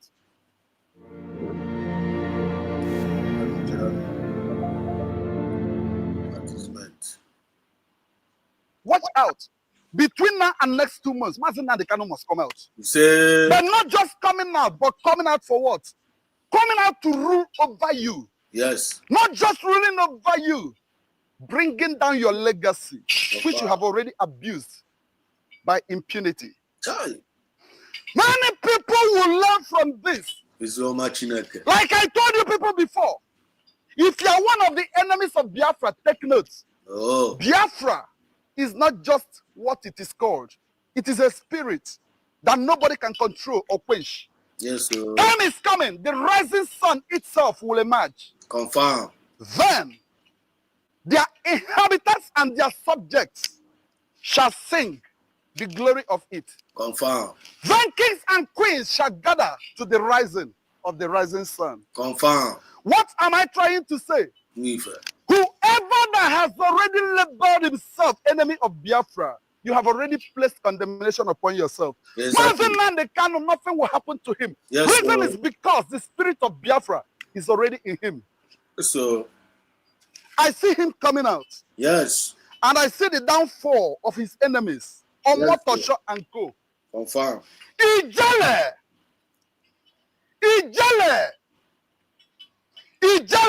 Ganunti.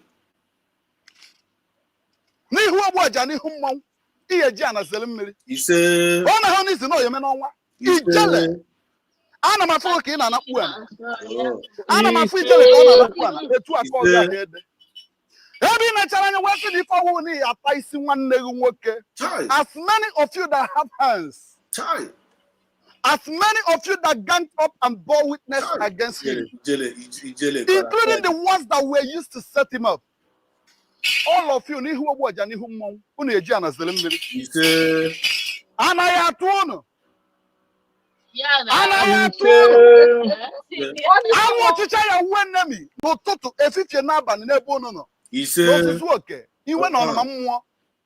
confirm.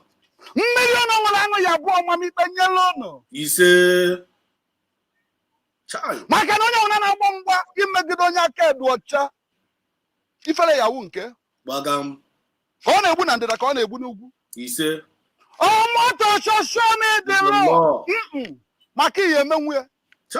shame is coming.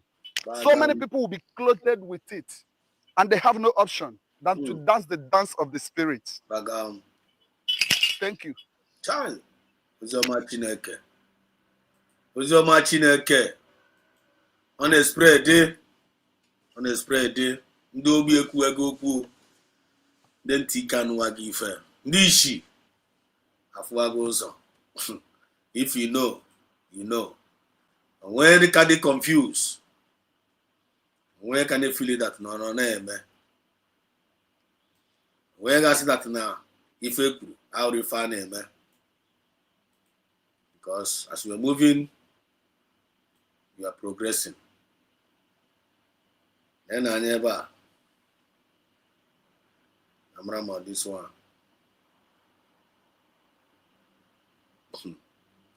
But I'm not only one guy person, you know. But before then, before my work that thing, Boris Johnson. Boris Johnson, the cameraman here, I got to tell myself. Cameraman, this thing on one gun. It's more for no katana, be shakwara. No katana, be shakwara.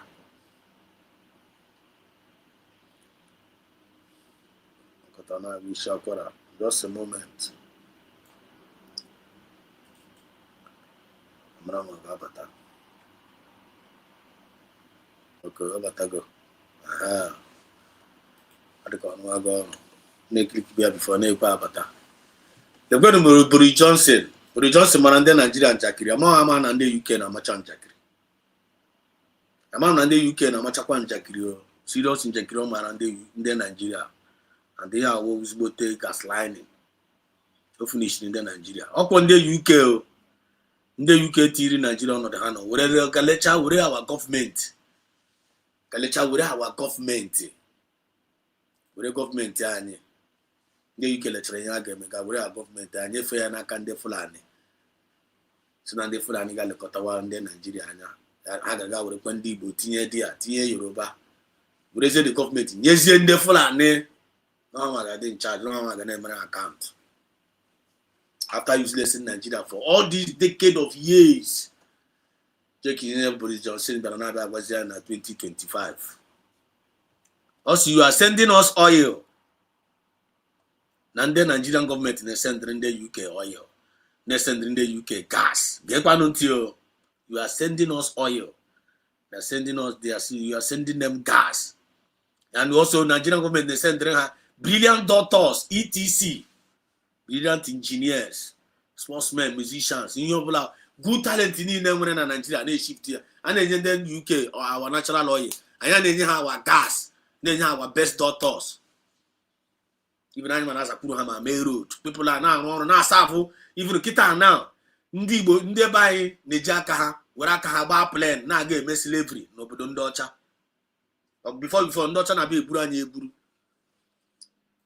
Before Ndocha na be Buranye Buranye Nakina, Biana Tona, Biafra land. Baba Goranye Koro as a slave. Excuse me. Anapota. Baba Bure their sheep, tore down a coast. Then Batazini village. And I be Gurundi Sheje Guru, and Yachoro Toro Wakobo. Reshige Remado, Reshin Docha, Noche Retina sheep, Kegi chain, Wog Yanolu, Equaton on him.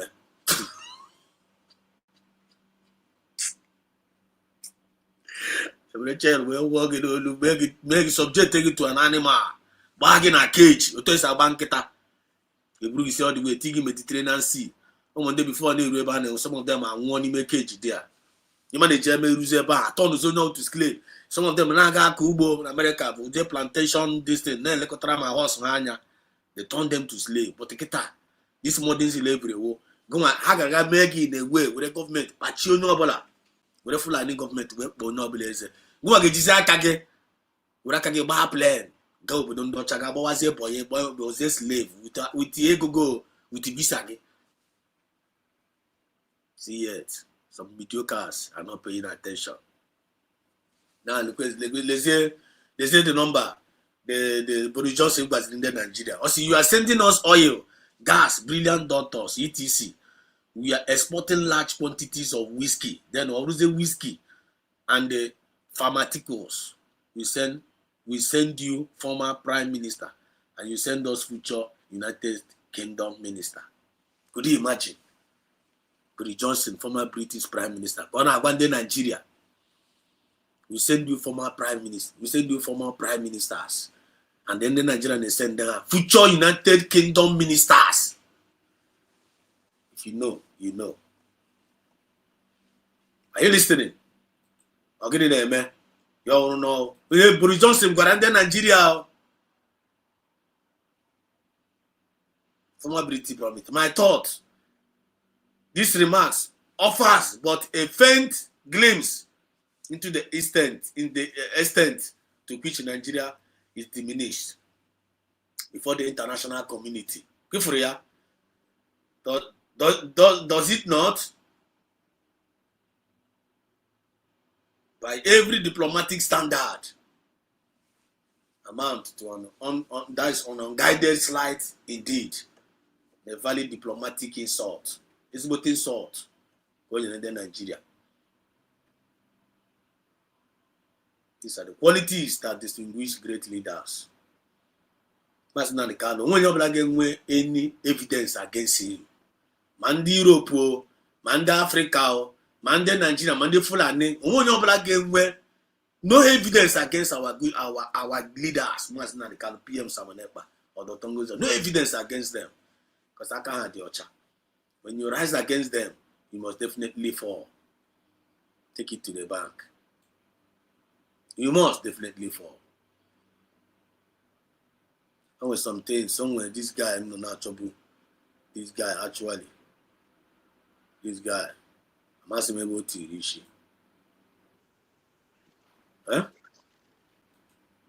I'm asking him about Rishi. This guy. But tonight, they're going to rend it up because there's no time. Remember that video, that guy, who is this guy? Who is this guy? This one, in conclusion for tonight. Conclusion for tonight. Conclusion tonight. Kamazina and Kalo Piacere with this number. Then I will be right back for fundraising. Couldn't check it out on the fundraising. I be go. As you could choose, I be go. I only can run. When I arrived, I was arrested.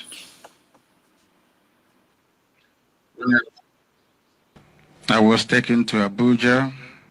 In conclusion for tonight, before we get into the fundraising, actually, we can get into Maznan Kalupuri here. When I arrived, I was arrested. I was taken to Abuja. I was confined to a very tiny space. I was chained like a common criminal. I was handcuffed. They tried to break me, but they know that that is impossible. Yes, They can attest to it. They mocked me that I will rot in jail. Some prayed very fervently, those who are against Biafra, agents of darkness, that I should die in jail.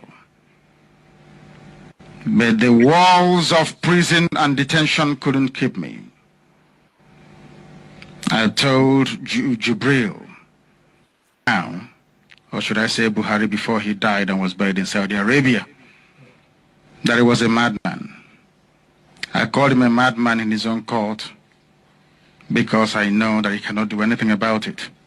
Chukwokikabiama sent me and not man, so there is nothing any human being can do to me or to the wider body of IPOB for that matter. I told Chukwokikabiama sent him, not man. What it is that distinguishes great leaders, you need to find them out. Find them out. I don't know when you're black, I'm going to doubt that no meaning will send the man and what he's doing. He may make a very, very big mistake. So in conclusion tonight, the fundraising at the Zoom had to go open.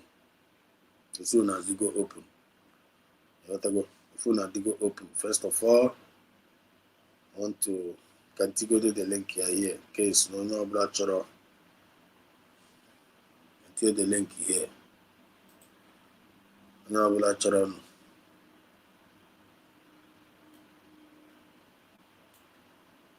Want to enter the link, you can use this thing to join the. You can use this thing to enter their live and direct and do your own contribution, donation. This is the link. This is the link for the Zoom. Maybe you can go to the X handle of Dr. Ngozi Arabeze. You can put the link or the open open there. Or the open there. Click the link and join. Then open it if you need on our side now. It's on our channel only if I will watch. Maybe you just want to watch it. We're still going to be back. We start no out from here. Then I'll let you go back here in for the fundraising. Meanwhile, the Zoom is open. USB fundraising. Join us. Date Saturday, December 6, 2025. Time 8 p.m. Biafran time. We'll be to go already. People are gathered to go. Then second tweet I want to read out 2 hours ago. Say December 6, 2025. Just got this report. Dr. Ngozi Arabeze is saying, just got this report. Nigerian President Tinubu and the delegitimized Rivers State Governor Fubura has kidnapped an innocent Biafran Godwin Uchenna in Port Harcourt using their security agent. Wife report. Dear Deputy Prime Minister Dr. Ngozi Arabeze, updates on Mazi Godwin Uchenna disappearance. Your Excellency, we have just received information through the COS to the Owerri State Governor, Mrs. Nni, that Mazi Godwin Uchenna was picked up by some unidentified men a few days ago from his home in Port Harcourt.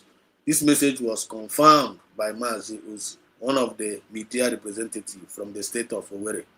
We strongly suspect it's the same group that have taken Jerry, governor of state of Iwunoha.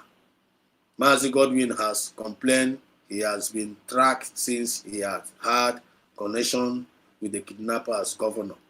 Meanwhile, his family had searched various police stations, hospitals, even mortuaries, without any sign of him. Can I know what the Nigerian government are doing to our people? What will you suggest we do concerning the situation at the point? Sincerely, signed, Mazi Joyu, USBG Homeland Media. Approve, Mrs. Nas, USB Homeland Media. My response, as the Ngozi Arabeze. Mr. Tinubu and Fubara, nothing must happen to these innocent Biafrans, and he must be returned to his home and confirmed by his wife. The United States of Biafran government will not allow Tinubu and his politicians to continue the forceful removal and the lookup, killing of innocent Biafrans in their country. This crime against humanity must stop. And Donald Trump, G, copy of this truth. White House, G, copy of this tweet. For how the most information is aga. For tweet here. The United States of America, G, the copy of this tweet. My Trump, my MATS, my State Department, my USB government, United States of Biafra government, G, CNN, BBC, BC, Fox News, Sky News, all the jihadists, jihadists watch.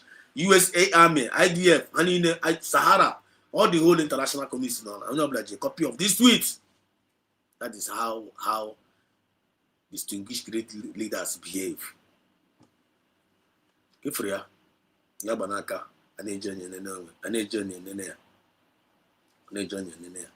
so, Biafra, Abadonia here.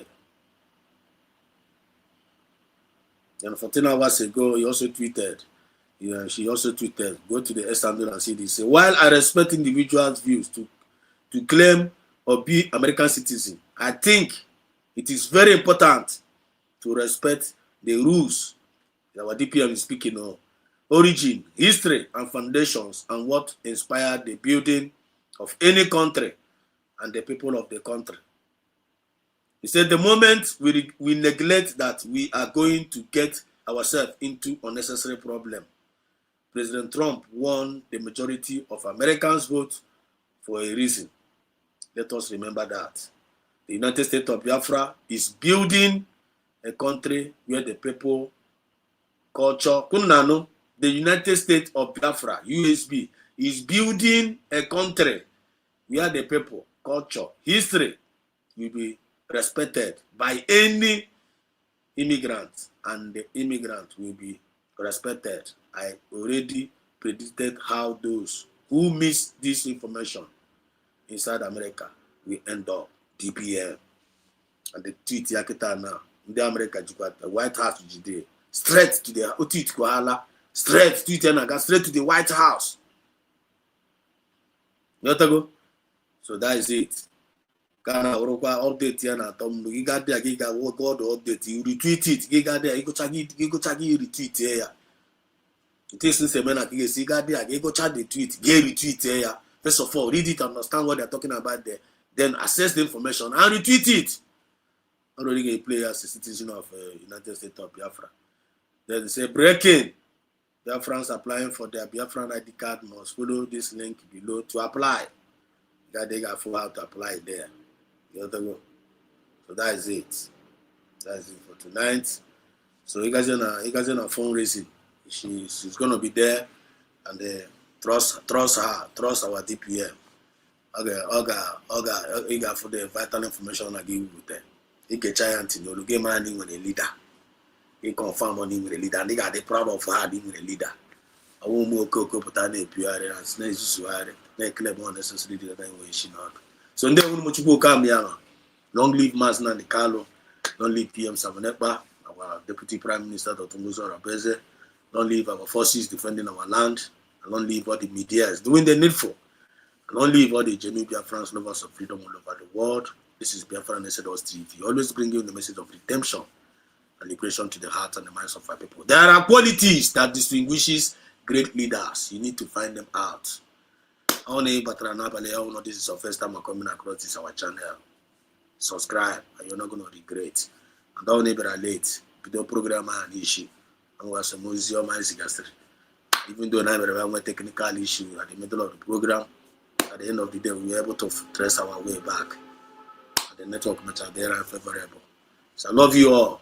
May God bless us all. I will be right back in a few minutes to come. You have to go, just go nowhere for the fundraising. There will.